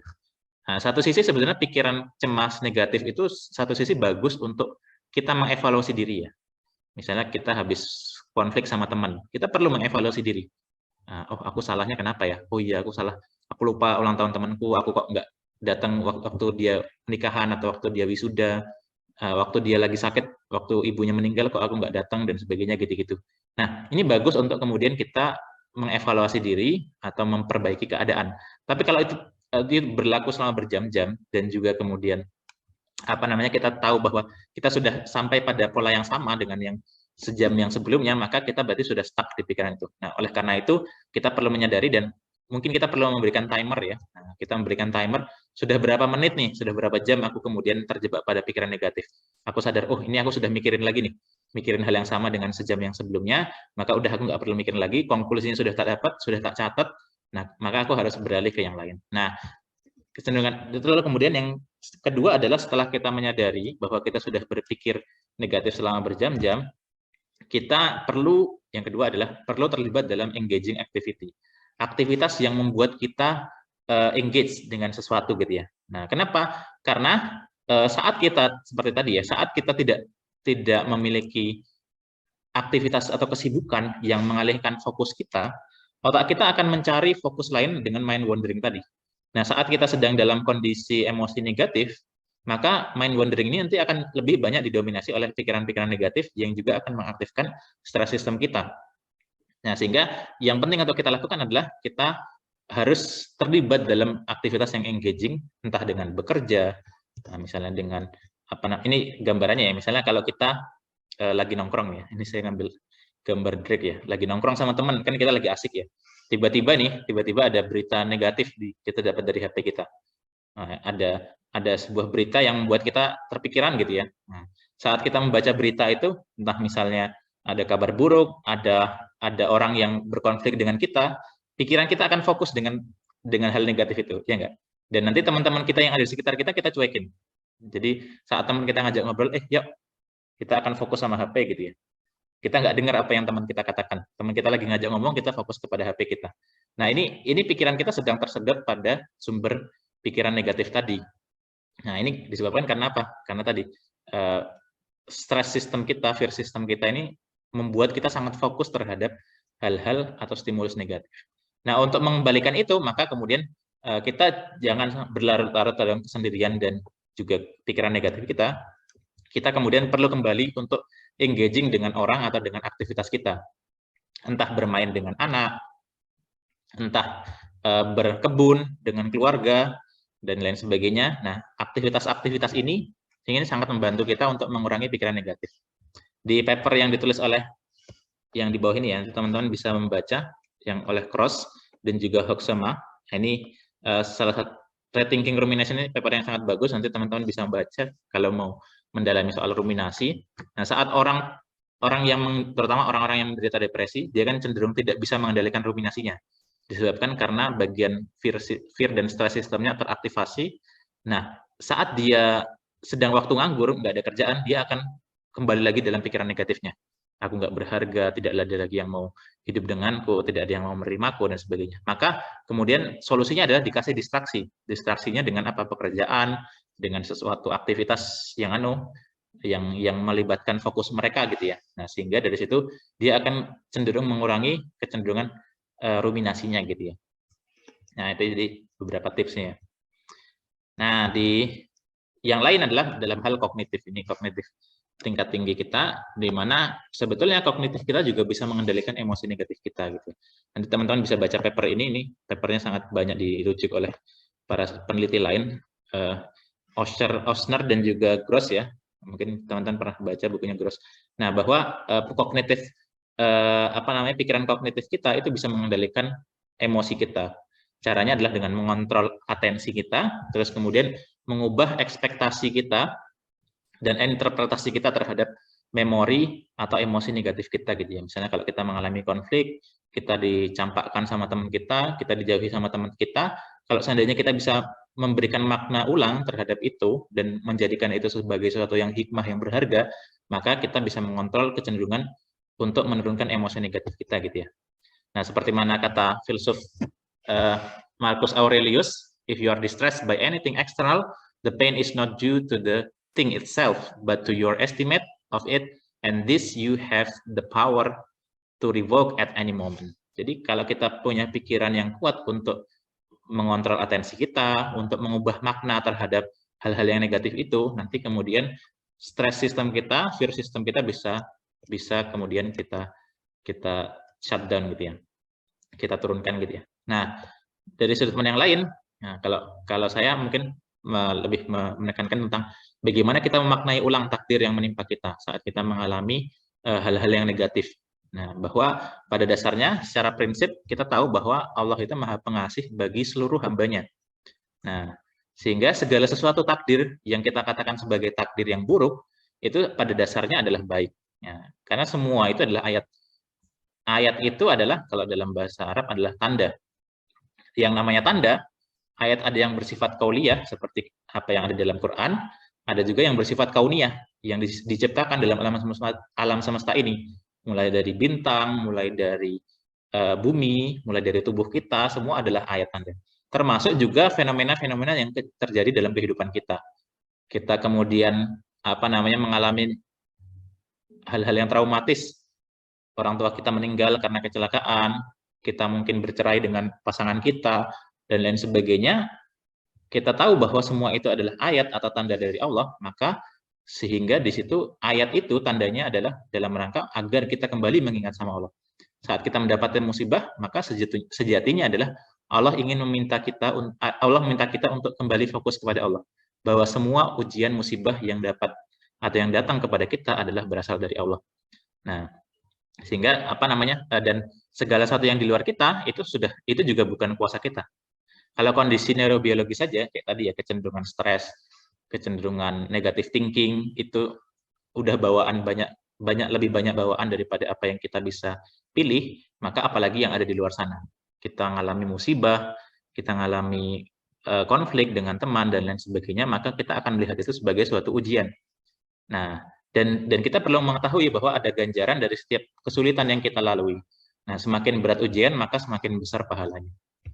Nah, maka kita perlu mengingat sebuah hadis yang Rasulullah sampaikan, ajabalil amiril mukminin, sungguh ajaib seorang mukmin itu, there is a good for him in everything and this applies only to the believer. If prosperity attends him, saat ada kebaikan sampai kepadanya, maka dia akan bersyukur dan itu baik baginya. Dan saat dia mendapatkan sebuah kesulitan, maka itu juga, dan dia bersabar, dan itu juga baik baginya. Jadi bagi seorang muslim, untuk teman-teman yang beragama Islam, bagi orang-orang yang beragama Islam, kita mengetahui bahwa semua yang sampai kepada kita itu adalah baik bagi kita kalau kita memberikan pemaknaan yang tepat gitu ya. Nah, mungkin tambahan adalah teman-teman mungkin pernah mendengar sebuah hadis yang mengisahkan tentang seorang perempuan sahabiah Nabi yang mana beliau mengalami epilepsi. Nanti teman-teman bisa membaca kisah ini di bukunya Profesor Malik Badri ya. perempuan ini mengalami, sahabiah ini mengalami epilepsi, yang mana epilepsinya ini membuat dia kadang terbuka hijabnya gitu ya. Lalu kemudian dia konsultasikan Nabi dan meminta Nabi untuk berdoa, mendoakan dia agar Allah mau menyembuhkan epilepsi yang dialami. Lalu kemudian apa jawaban Nabi? Ternyata jawaban Nabi sangat unik. Nabi kemudian memberikan opsi. Kalau kamu mau saya sembuhkan, saya bisa mendoakanmu dan kamu akan sembuh. Tapi kalau kamu mau bersabar, maka kamu akan mendapatkan surga. Nah, jadi Nabi bisa saja menyembuhkan perempuan ini, tapi kemudian Nabi memberikan opsi bahwa kesabaran terhadap ujian yang kita alami, terhadap ujian neurobiologis yang kita alami, seperti epilepsi, seperti depresi, skizofrenia, kecenderungan stres, dan lain sebagainya, yang itu tidak bisa kita pilih. Kalau kita bersabar dengan kondisi itu, maka kemudian kita akan mendapatkan ganjaran yang besar di sisi Allah nanti. Nah, ini pentingnya kita memiliki visi transendental dalam rangka mengatasi stres atau ujian yang kita alami dalam kehidupan ini. Bahwa kehidupan ini hanya sementara, dan nanti semua ini akan diganjar sesedikit apapun, sesedikit atau sebanyak apapun pasti akan diganjar oleh Allah dengan ganjaran yang sesuai dengan apa yang sudah kita ikhtiarkan. Nah, jadi hal ini bisa membantu kita untuk mengurangi pikiran atau emosi negatif kita bahwa ya udah, memang aku memiliki bawaan seperti ini, aku cuma cukup berusaha sekuat tenaga untuk bisa bertahan dengannya, dan nanti Allah akan membalas apa yang ikhtiar yang aku lakukan untuk mengawal kondisi tubuh dan fisik mentalku ini. Nah, ini ya, dikenal seperti itu. Nah, ini nanti teman-teman bisa membaca sendiri, deteksi pola pikir negatif gitu ya. Intinya tadi adalah, salah satunya adalah over generalization ya. Nah, jadi kecenderungan generalisasi dan sebagainya gitu ya. Nah, sekarang kita masuk nih, gimana kemudian caranya untuk extinguish fear gitu ya, atau menghapuskan rasa takut gitu ya. Nah, jadi yang pertama adalah top down processing. Nah, jadi prefrontal cortex kita, kalau seandainya mungkin teman-teman ya, saat disuntik atau saat di nginjak paku ataupun ini contohnya disuntik ya, kita akan mengaktifkan amigdala kita gitu ya. Ini Pak Jokowi ini kalau nggak salah fotonya Pak Jokowi. Nah, kita akan mengaktifkan fear system kita saat kita mengalami rasa sakit gitu ya. Tapi kalau kita mau, kita bisa nih, prefrontal cortex kita memberikan narasi kepada otak kita dan amigdala kita untuk tenang, kalem. Kita nggak perlu mengaktifasi fear system kita, sehingga saat kita mengalami disuntik, yang biasanya kaki kita kalau nginjak paku kita akan otomatis keangkat, kita bisa secara sengaja untuk disuntik, entah di imunisasi, entah diambil darahnya dengan jarum dan sebagainya gitu ya. Jadi sebetulnya ada top down processing dari bagian prefrontal cortex yang bisa membantu kita untuk menutup atau menginhibisi aktivasi dari amigdala itu sendiri gitu ya. Jadi kita bisa, atau mungkin contoh lain saat teman-teman nginjak bara api gitu ya, atau mungkin arang gitu ya, mungkin ada yang pernah nginjak kayu habis dibakar gitu kan, terus lagi percobaan gitu. Nah, ini bisa kita lakukan. Nah, atau teman-teman nginjak aspal yang panas pun tanpa alas kaki, kalau secara otomatis kita akan mengangkat kaki kita. Tapi kemudian kita bisa secara sengaja, secara sadar untuk menginjakkan kaki kita di tanah yang panas gitu ya. Nah, terus kemudian langkah yang kedua adalah bisa dengan classical conditioning. Nah, ini yang teman-teman bisa seperti yang tadi ya, classical conditioning adalah saat tikus ini kemudian dipasangkan dengan stimulus yang netral dengan struman, maka dia nanti akan stimulus yang netral saja, ini kemudian akan bisa memantik rasa takut dia gitu ya. Nah, selanjutnya adalah untuk mengextinguishnya adalah caranya adalah dengan seperti ini. Jadi stimulus netral tadi, karena dia tadi otaknya masih mengingat bahwa ini adalah sesuatu yang berkaitan dengan hal yang emosi atau hal yang mengancam, maka kalau seandainya dibunyikan berkali-kali tanpa dibarengi struman, maka nanti si tikus ini nanti dia akan belajar bahwa bel ini, stimulus ini sudah tidak lagi menakutkan, sehingga dia akan melapisi memori lamanya dengan memori-memori baru, dan kemudian dia akan menganggap bahwa oh, bel ini nggak berbahaya loh, nggak ada strumannya. Nanti kemudian basolateral amigdalanya akan menginformasikan kepada sentral amigdala untuk membuat dirinya kalem dan tidak perlu lagi mengaktifkan alarm. Nanti teman-teman bisa baca paper-paper yang berkaitan dengan fear extinction ini sangat detail menjelaskan tentang proses fear extinction. Nah, tapi intinya kurang lebih seperti itu. Saat berkali-kali diberikan stimulus tadi tanpa dibarengi dengan sesuatu yang berbahaya seperti Stroman tadi, maka nanti dia akan lama-lama akan jadi kalem dan tidak perlu mengaktifkan lagi stres sistemnya gitu ya. Oke, baik, itu sebelum saya minum dulu, mungkin teman-teman kalau ada yang mau bertanya di chat silakan ya. Saya izin minum sebentar.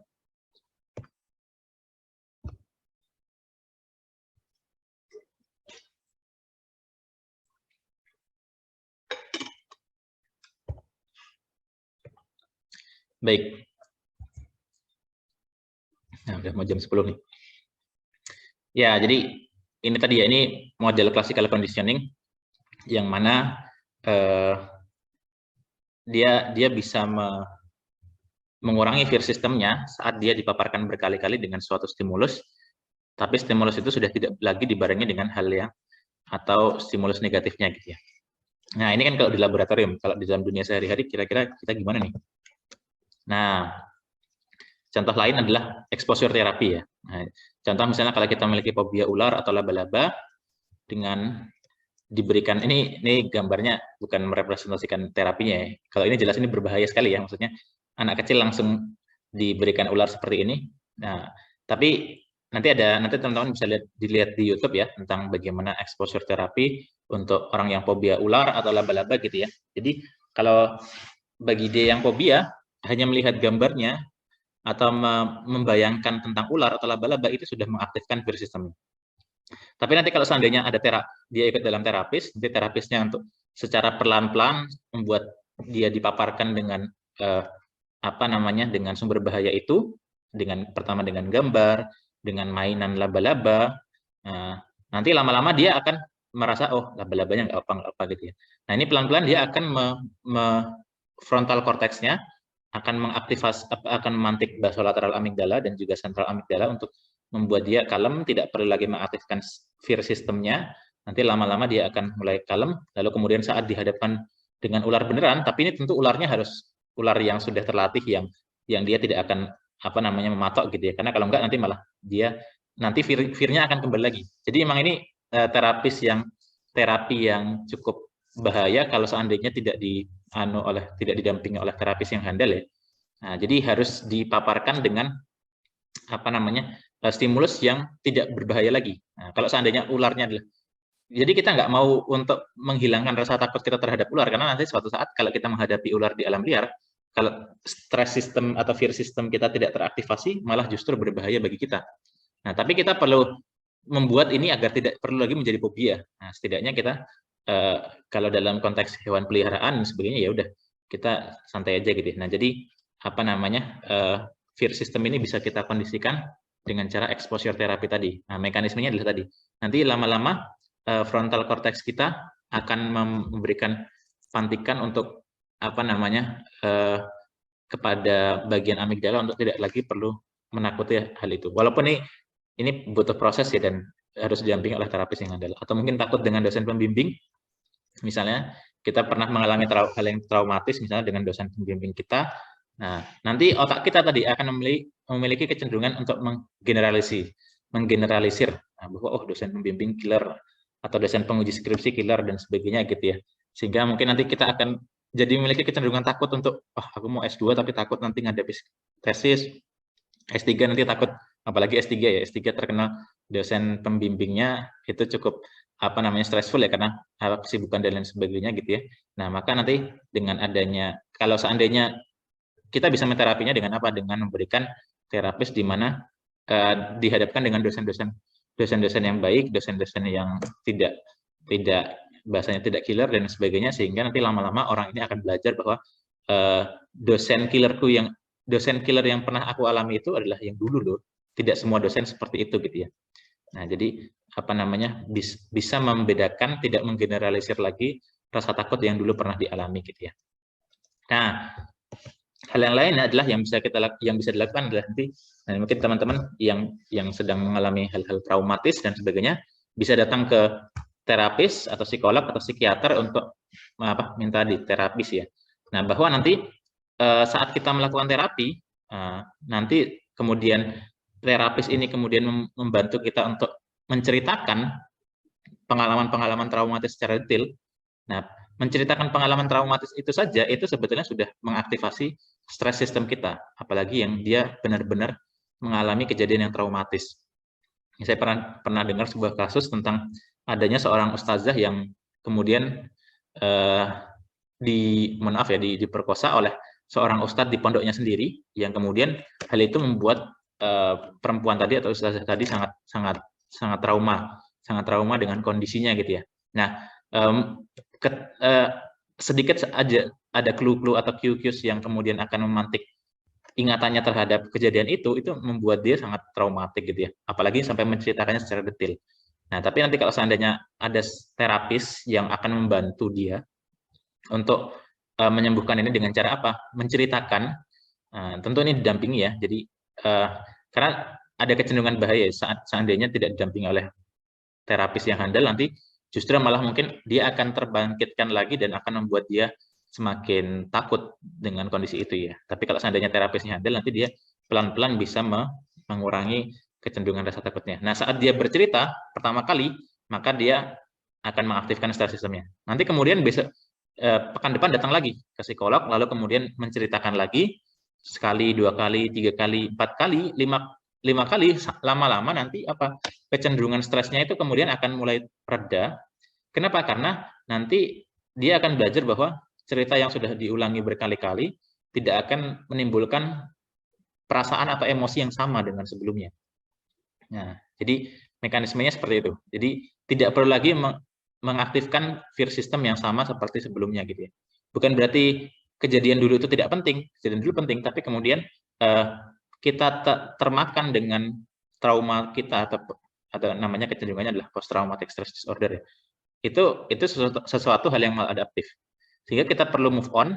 Nah, caranya adalah tadi dengan berkali-kali menceritakan, nanti lama-lama fear system kita akan mereda, dan juga kemudian kita tidak perlu memantik lagi fear system yang sama gitu ya. Nah, jadi itu ya, saat berkali-kali ceritakan, dia sudah kehilangan daya magisnya untuk membuat kita merasakan takut. Contoh yang lain mungkin selain psikoterapis, mungkin teman-teman pernah merasakan saat mendengarkan musik ya. Ada yang pernah suka sekali sama musik atau lagu tertentu gitu ya, lagunya siapa gitu ya. Kita suka mendengarkan, misalnya lagunya Coldplay lah misalnya. Kita berkali-kali dengarkan dalam seminggu 2 minggu, lama-lama lagu itu sudah tidak mengasihkan lagi. Tidak seperti saat kita minggu-minggu pertama mendengarkan lagu tersebut gitu ya. Nah, hal ini yang terjadi juga sama dengan rasa takut saat kemudian kita menceritakan berkali-kali, nanti dia sudah tidak lagi mengaktifkan fear system yang sama gitu ya. Pun musik tadi dia tidak lagi punya daya magis membuat kita merasakan excited atau happy atau joy gitu ya. Ketika mendengarkannya sudah sebulan 2 bulan lebih berulang-ulang gitu ya. Ataupun mungkin jokes ya, mungkin teman-teman pernah dengar sebuah jokes. Nah, jokes itu kan bahkan cuma sekali 2 kali, setelah kita 2 kali mendengar jokes itu, udah kita yang ketiga kalinya sudah nggak begitu sudah nggak begitu lucu lagi gitu ya. Nah, jadi kurang lebih mekanismenya seperti itu. Nah, ini jadi retelling traumatic event ya. Nah, yang lain adalah contohnya adalah mekanismenya adalah EMDR ya. Nah, ini EMDR ini eye movement desensitization reprocessing. Ini unik ya, karena kesannya kayak science fiction, tapi ternyata ini banyak penelitian yang sudah membuktikan efisiensi dari EMDR ini, yaitu bahwa EMDR ini adalah mekanisme di mana saat kita takut, saat kita mengalami pengalaman traumatis dan kemudian kita menceritakannya kembali, lalu kemudian dibarengi dengan terapis yang didampingi terapis ya dia melakukan seperti gini ya. Jadi matanya digerak-gerakkan ke kiri dan ke kanan secara lateral. Nanti lama-lama saat dibarengi dengan retelling traumatic event, membuat kita nanti lama-lama akan meredakan stres sistem kita atau fear system kita, sehingga nanti lama-lama cerita itu sudah tidak lagi memiliki tadi rasa takut atau rasa fear yang sama, yang traumatik seperti mana yang sebelumnya gitu ya. Nah, ini ada trik biologisnya ya. Ada beberapa penjelasan, nanti teman-teman bisa lihat video-video yang membahas soal EMDR ya. Saya pertama kali dengar ini dari podcastnya Andrew Huberman, dosen Stanford ya, yang membahas tentang bagaimana awalnya beliau juga skeptis dengan EMDR ini, tapi ternyata banyak paper yang kemudian menunjukkan tentang efektivitas dari EMDR ini. Nanti teman-teman bisa baca sendiri papernya, ini bisa dibaca ya. Jadi dia terbukti efektif jika dibandingkan dengan placebo ya, untuk mengurangi kecenderungan pikiran atau pikiran traumatis gitu. Nah, yang lain adalah jadi ada, kalau tadi kita bahas soal cara atau terapis, nah sekarang ada obat nih. Jadi ada obat juga atau drugs yang kemudian membantu kita untuk mengurangi atau mempercepat fear extinction tadi. Nah, salah satu obatnya adalah namanya dicycloserin, nah atau NMDA agonis. Jadi saya nggak tahu, kalau nggak salah NMDA dicycloserin ini teman-teman bisa lihat di web Indonesia juga ada, kalau nggak salah obat TBC ya, tuberkulosis atau apa ya. Nah itu ternyata juga mempengaruhi, bisa berpengaruh terhadap kecenderungan neuroplastisitas.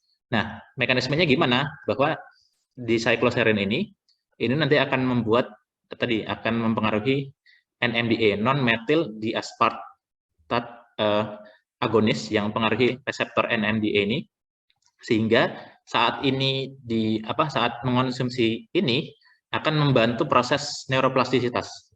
Jadi NMDA ini dikenal oleh para saintis membantu proses neuroplastisitas. Nah, saat obat ini dikonsumsi bersamaan dengan proses fear extinction, dia akan lebih cepat untuk mengalami fear extinction-nya daripada yang lain. Nah, ini beberapa penelitian saya ambil dari PPT-nya Carey Ressler ya. Ini pakar dunia yang membahas soal PTSD, fear dan sebagainya gitu ya. Nanti teman-teman silakan bisa merujuk sendiri. Nah, kalau seandainya NMDA-nya ini diblok, artinya NMDA-nya nggak bermain gini, ini saat dia diberikan, kan tadi ya, kalau saat dia diberikan stimulus netral berkali-kali, lama-lama fear sistemnya dia nggak akan teraktivasi. Nah, jadi dia fear-nya akan turun gitu ya. Nah, dia akan turun, lalu kemudian setelah 60 kali percobaan, ini yang merah ini pre ya, sebelum dicoba.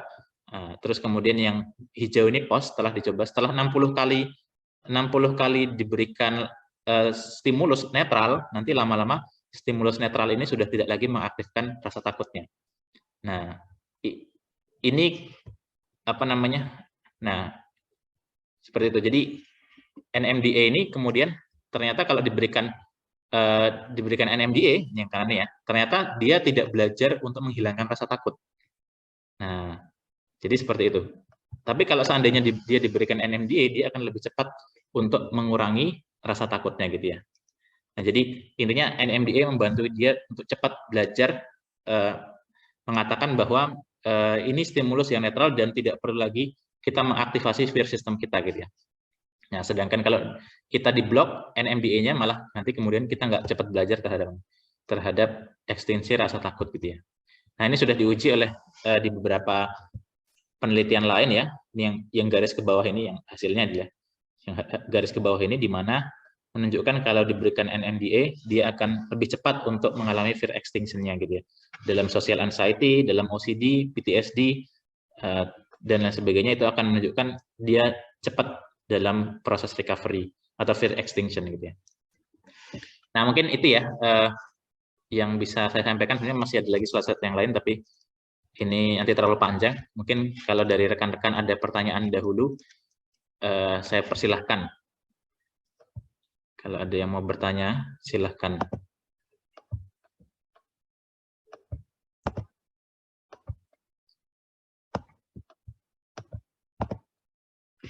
Oke, ada pertanyaan, izin pertanyaan Mas. Tadi sempat disebut kalau memilih pasangan juga harus melihat bawaan genetiknya seperti apa. Apakah kecenderungan genetik yang lebih rentan depresi atau anxiety ini akan permanen meskipun orang dengan kecenderungan genetik seperti itu sudah mampu mengelolanya dan jadi lebih adaptif?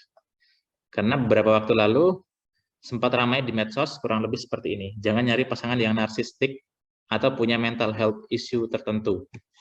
Nah, ini pertanyaan yang sangat menarik ya. Apakah kita akan dideterminasi oleh genetik kita dan nanti kemudian kita akan tidak bisa memiliki kesempatan untuk mengelatih atau kemudian meneruskan genetik yang dikatakan unggul untuk anak-anak kita gitu ya. Jadi sebetulnya kalau menurut saya kerentanan genetik ini tidaklah dikatakan, kita bisa melihat ini secara netral ya. Artinya nanti teman-teman, nanti kalau kita sudah semakin belajar tentang genetik dan juga pembentukan kepribadian, kelebihan di satu hal akan membuat kelemahan di satu hal. Jadi saat orang memiliki kelemahan, pasti nanti dia juga ada kelebihan di hal yang tertentu. Misalnya dalam hal kecerdasan deh, kita mungkin pengen banget punya anak yang cerdas. Tapi kalau kita tapi ada kecenderungan orang yang memiliki tingkat intelijensia yang tinggi, dia memiliki tingkat autistiknya juga tinggi. Nah, sehingga nanti aspek sosialnya dia memiliki kecenderungan kelemahan. Dia sangat cerdas, tapi dia lemah dalam hal social interaction. Dia sangat pencemas, tapi dia punya kecenderungan bersikap baik, atau dia bahasanya apa ya, people pleasure ya. Nah, jadi kecenderungan untuk bersikap baik terhadap semua orang gitu ya. Nah, jadi ini bisa kita bisa lihat secara netral ya, dua sisi ya. Satu sisi dia punya kelebihan, satu sisi dia punya kekurangan gitu ya. Kecenderungan rentan depresi atau anxiety sendiri sebetulnya ini sebenarnya ada di slide yang selanjutnya. Ada kecenderungan bagus di mana saat seseorang punya pikiran negatif, punya kecenderungan pikiran negatif ini, dia adalah orang yang lebih banyak melakukan evaluasi, lebih banyak berusaha untuk tidak mengecewakan orang lain, lebih banyak untuk berusaha empati dengan orang lain dan sebagainya. Nanti macam-macam ya ini ya.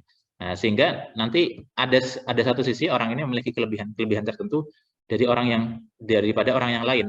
Nah, jadi kita nggak perlu melihatnya sebagai sebuah hukuman bahwa wah aku punya genetik ini dan sebagainya gitu ya. Semua masing-masing adalah ujian yang Allah berikan kepada kita yang itu punya aspek positif gitu ya. Nah, ini jadi kita perlu melihatnya ini sebagai neurodiversity di mana masing-masing punya kelebihan dan kekurangannya di masyarakat gitu ya. Nah, tinggal bagaimana untuk membuat itu menjadi adaptif adalah usaha frontal cortex kita, usaha kita untuk melatih. Nah, saya sendiri jujur punya kecenderungan stress system atau fear system yang sangat besar gitu ya. Tapi kemudian alhamdulillahnya banyak belajar dari psikologi dan sebagainya. Walaupun saya pernah alami stres yang sangat luar biasa yang kemudian berdampak pada tubuh dan lain sebagainya itu, tapi dengan adanya latihan ini dampaknya apa? Akhirnya saya bisa belajar lebih banyak, saya bisa sharing lebih banyak, lebih empati dengan orang, nah, sehingga dari situ bisa ada sedikit manfaatnya lah setidaknya gitu ya. Nah, apakah ini permanen? Nah, ini memang nanti masalah epigenetik ya. Ini kemarin sekilas sempat saya bahas di YouTube di video yang sebelumnya. Tapi untuk apakah proses melatih mental ini kemudian bisa berlangsung selama berapa generasi? Saya belum baca secara langsung. Nah, tapi kalau stres dia bisa berlangsung beberapa generasi. Artinya misalnya kita nggak punya kecenderungan genetik stres yang berlebihan, tapi kemudian kita mengalami traumatik di masa remaja kita atau di masa anu. Nah, nanti itu akan membuat epigenetik atau perubahan di dalam gen kita yang nanti kemudian akan bisa diteruskan epigenetiknya itu. Misalnya gen kita A, tapi karena kita mengalami fase atau pengalaman traumatis, entah di abuse dan sebagainya, nanti kita jadi A+. Nah, saat kita jadi A+, nanti anak atau cucu kita kemungkinan akan tetap membawa A+ tadi. Nah, jadi ini makanya perlu berhati-hati dengan, ya walaupun kita nggak bisa milih ya pengalaman traumatis. Nah, tapi ini bisa diturunkan. Nah, kalau apa namanya, kecenderungan untuk mengolah emosi, ini saya nggak tahu apakah ini diturunkan atau enggak, tapi setidaknya yang bisa kita lakukan adalah kita menurunkannya secara psikologi secara edukasi. Artinya kalau seandainya kita menjadi kita awalnya lahir dari orang tua yang memiliki kerentanan genetik stres atau depresi, lalu kemudian kita waktu remaja mengalami kecenderungan stres depresi, tapi kemudian dewasa kita belajar, kemudian kita waktu menikah berusaha mengurangi stres kita, dan saat kita melahirkan, saat istri kita hamil misalnya, kita menjaga benar, lalu kemudian saat anak kita lahir, kita benar-benar memastikan, nah ini yang bisa kita ubah adalah saat masa masa pengasuhan ya. Jadi kalau dalam penelitian yang dilakukan oleh Avshalom Kaspi, nanti genetiknya namanya 5-HTT gen, yang itu kemudian akan berpengaruh terhadap kecenderungan depresi. Nah, tapi itu tidak akan teraktivasi kalau seandainya dia mendapatkan pengasuhan yang baik. Nah, nanti teman-teman bisa lihat kuliahnya Robert Sapolsky, yang mana orang yang memiliki genetik kerentanan depresi pun dia tidak akan teraktivasi kalau dia nggak mendapatkan stres berlebihan di masa kecil. Nah, sehingga yang bisa kita lakukan itu, saya nggak tahu apakah kita bisa menurunkan kecenderungan kita yang sudah kita latih selama kita hidup, tapi kita setidaknya bisa membuat agar genetik-genetik yang rentan ini tidak teraktivasi ketika dia dalam kandungan atau ketika dia dalam masa pengasuhan gitu ya. Nah, jadi genetik saja itu tidak akan langsung terekspresikan menjadi sebuah fenotip kalau seandainya kita memberikan pengasuhan yang tepat. Nah, jadi kan namanya epigenetik ya. Jadi genetik itu nggak langsung kemudian jadi fenotip, tapi ada proses, ada senyawa-senyawa yang mempengaruhi. Nah, seandainya misalnya saat bayi lahir terus kemudian dia punya bawaan genetik, lalu kemudian ibunya atau bapaknya ikut aktif melibat sehingga nanti kemudian banyak merespon hormon-hormon seperti serotonin, oksitosin. Nah, itu akan membuat dia meredam kecenderungan ekspresi genetik dalam hal depresi dan sebagainya gitu ya. Mungkin itu ya, jadi kalau jangan nyari pasangan yang narsisistik atau punya mental health, itu fine aja kalau ada yang berpendapat seperti itu, karena kita pasti nyari pasangan yang bagus. Tapi kan misalnya gini ya, kita punya kecenderungan tertentu yang itu sifatnya alam bawah sadar dan genetik. Tapi kita punya pikiran sadar untuk mengurangi kecenderungan itu sehingga itu tidak berlebihan. Kalau saya pribadi punya stress system dan juga fear system dan kecenderungan emosional yang berlebih. Tapi setelah belajar lalu kemudian berusaha caranya agar itu tidak lebih mudah teraktivasi. Nah, kita punya masa depan, artinya kita bisa merubah diri kita di masa depan. Ada fase neuroplastisitas kita bisa kita gunakan untuk mengurangi kecenderungan-kecenderungan seperti itu, sehingga kita tidak dideterminasi sepenuhnya dengan genetik kita gitu ya. Ya, jadi bagi orang-orang atau bagi kita yang memiliki bawaan-bawaan seperti ini, kita tetap masih bisa melatih diri kita, dan latihan itu nanti kemudian kita kombinasikan dengan memilih pasangan suami atau istri yang punya kecenderungan yang lebih bagus. Nah, lalu kemudian anak kita juga nanti kita bisa latih. Nah, kita tahu, setidaknya kita tahu nih, wah kalau aku kayak gini, anakku kira-kira akan kayak gini nih. Nah, sehingga kita dari awal sudah memberikan wanti-wanti nih, diajarin anak kita untuk tidak gampang stres, tidak gampang marah, mengendalikan emosinya, dan sebagainya gitu ya. Nah, ini saat kita belajar ini justru kita lebih prepare nih.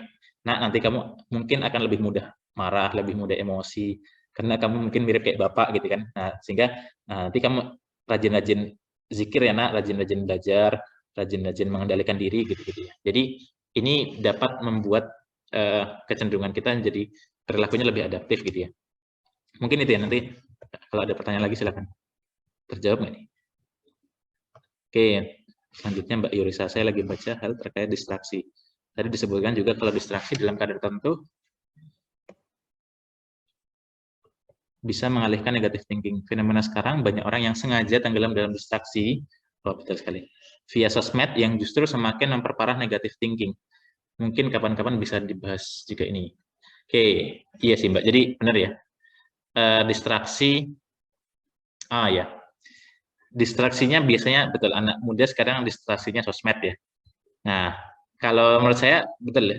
Jadi akan lebih bagus kalau distraksinya adalah hal-hal yang, jadi beda ya antara aktivitas sosmed dengan aktivitas seperti bermain bersama teman, bermain bersama anak, karena itu nanti memantik sistem reward system, memantik sistem yang berbeda. Kalau bermain dengan sosmed atau game, itu nanti lebih ke dopaminergic system.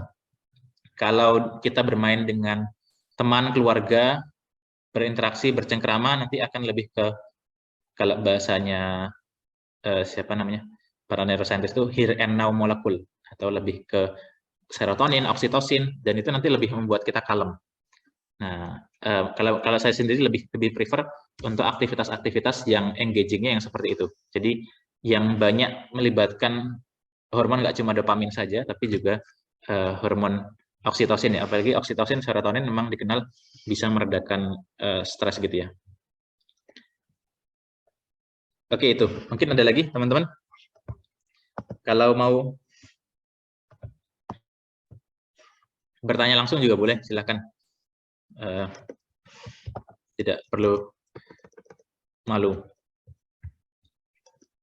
Nah, sebenarnya banyak lagi yang mau saya bahas, tapi nanti terlalu panjang ya. Nanti juga ada case transgenerational trauma ya.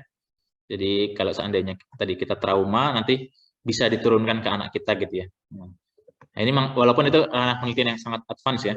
Bahkan memori ada kecenderungan katanya bisa diturunkan. Nah, itu unik ya. Melalui proses epigenetik. Tapi itu di hewan ya. Nanti nggak tahu kalau di dalam manusia gimana.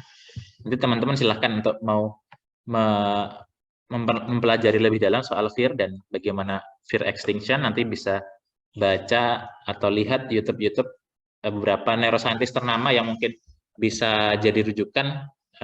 Pertama adalah Joseph Ledoux ya. Joseph Ledoux itu dari NYU University kalau nggak salah ya. Terus kemudian ada Carey Ressler dari Harvard.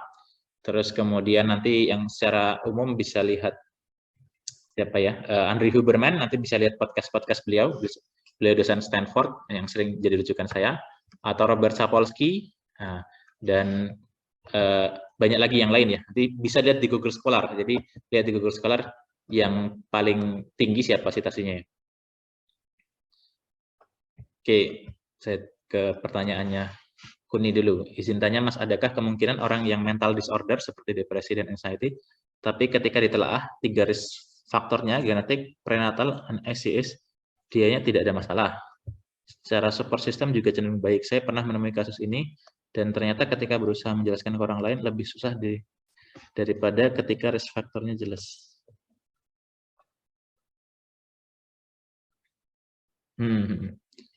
Ya, jadi risk faktornya banyak ya. Nanti mungkin kapan-kapan saya bahas soal depresi ya.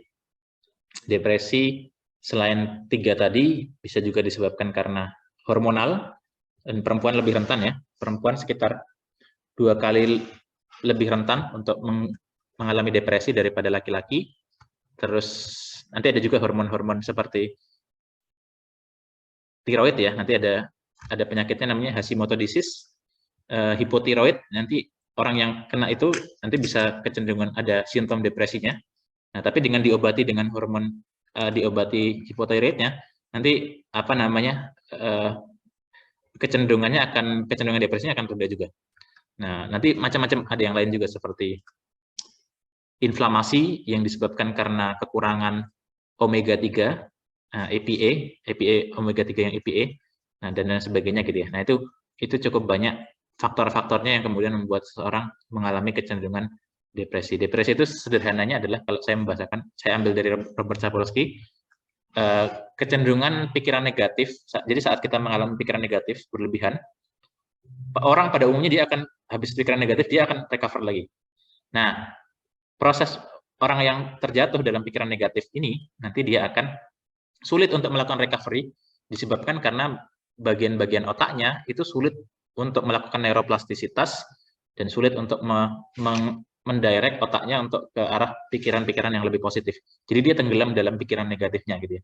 Kalau yang saya tangkap, jadi ada bagian-bagian seperti frontal cortex, prefrontal cortex, hippocampus, amigdala, VMPFC, DLPFC, dan lain sebagainya yang itu saling berhubungan satu sama lain, yang mana hubungannya bermasalah sehingga dia nggak bisa recover lagi untuk menuju ke emosi yang lebih stabil gitu. Sehingga dia terjebak terus dalam ruminasi, pikiran negatif, stres sistem berlebihan, kortisol berlebihan, nah kemudian akan berdampak pada tadi terjebak pada itu. Mungkin jadi itu ya Kuni ya. Ada lagi ya? Depresi, buku tentang depresi, 2 buku, The Depression Cure oleh Stephen Ilardi, beliau kalau nggak salah psikolog atau peneliti, sangat bagus bukunya. Ada 6 langkah untuk mengurangi depresi. Teman-teman bisa gunakan ini di konteks umum juga, nggak harus jadi seorang psikolog atau psikiater. Terus yang lain yang ditulis oleh non-scientist, oleh jurnalis, namanya Lost Connection, yang ditulis oleh Johan Hari. Nah, itu di situ ada banyak sekali faktor-faktor sosial yang membuat dia kecenderungan depresi. Loneliness, terus kemudian disconnected, dan sebagainya gitu-gitu ya. Nah, itu mungkin ya. Dari Mbak Yurisa, transgenerational trauma. Ada di buku Behave. Kalau transgenerational trauma saya dapat dari YouTube-nya Andre Huberman, itu beliau membahas bersama pakar neuroscientist dari Israel, namanya Oded Rehavi. Nah, beliau menemukan bahwa memori tertentu, emosi atau kemudian trauma tertentu itu bisa diturunkan. Nah, ini luar biasa nih, bisa diturunkan ke keturunannya. Tapi ini baru diuji di hewan. Ini melalui proses RNA ya. Jadi bukan melalui DNA tapi RNA. Nah, ini agak kompleks kalau kita yang nggak pernah belajar, tapi kurang lebih gitu. Nah, di papernya Carey Resler juga ada. Jadi olfactory itu dalam hal penciuman. Jadi saat tikus dia trauma dengan bau tertentu, nah bau tertentu itu akan diturunkan kalau nggak salah ke anaknya. Nah, tujuannya apa? Agar anaknya kemudian beradaptasi, ini hati-hati, bau ini bau yang berbahaya gitu ya. Nah, karena kalau tikus, kucing itu kan sangat mengandalkan bau penciumannya gitu ya untuk mendeteksi bahaya dan teritori gitu ya. Oke, ada lagi pertanyaan teman-teman? Di sini ada Mbak psikolog juga, ada Mbak Sarita, ada Mbak Kay, Mbak Rahma, Mbak Bunga. Oke, kalau tidak ada pertanyaan, mungkin kita cukupkan ya. Terima kasih rekan-rekan yang sudah bergabung. Nanti teman-teman untuk lebih detailnya silahkan bisa baca paper-paper yang sudah saya sertakan di sini. Mungkin banyak yang saya belum cantumkan ya, karena belum sempat. Nanti untuk lebih detailnya silahkan bisa dikaji lebih dalam ya. Memang agak kompleks, apalagi nanti kalau lihat papernya langsung, tapi setidaknya tadi sekilas rangkumannya saja, biar nanti kita tertarik untuk mempelajari lebih dalam gitu ya. Jadi banyak sekali yang bisa kita ambil dari perkembangan neuroscience ini, yang mana saat kita semakin tahu mekanismenya gimana, nanti kita akan lebih tepat dalam melakukan intervensi gitu ya. Nah, bahkan nanti mungkin di masa depan kita sudah bisa melakukan seperti transcranial magnetic stimulation, jadi diberikan semacam kayak alat gitu, yang kemudian alat itu tanpa harus otaknya dibuka, tempurung kepalanya dibuka, nanti dia akan bisa memberikan instrumen dan itu bisa mengaktifasi atau tidak aktifasikan bagian otak tertentu, sehingga nanti bisa meredakan gangguan seperti trauma, depresi, dan lain sebagainya. Depresi sudah ada ya, jadi bisa diberikan TMS, transcranial magnetic stimulation, dan bisa meredakan kecenderungan depresi. Termasuk juga kecenderungan autis, juga ada di beberapa kasus di penelitiannya, saya lupa siapa ya. Itu bisa Alvaro Pascual-Leon ya kalau nggak salah. Itu dari Harvard, dia bisa memberikan transcranial magnetic stimulation sehingga orang yang memiliki bawaan autis atau Asperger, dia jadi lebih bisa melihat dunia sosial, bisa lebih membaca emosi orang lain, lebih bisa berempati gitu ya. Nah, dan itu ada kecenderungan punya efek jangka panjang juga. Nah, ini banyak sekali yang bisa kita ambil dari penelitian neuroscience, walaupun mungkin agak rumit bagi orang awam termasuk seperti saya, tapi kalau kita bisa belajar secara telaten, nanti kita akan temukan banyak sekali manfaat yang bisa kita ambil dari pemahaman tentang otak ini terhadap kondisi mental kita, kondisi genetik kita, dan kita bisa mengatasi atau bagaimana membawa itu menjadi ke arah yang lebih adaptif gitu ya. Oke, itu mungkin yang bisa saya sampaikan. Terima kasih teman-teman sudah terlibat di diskusi kali ini.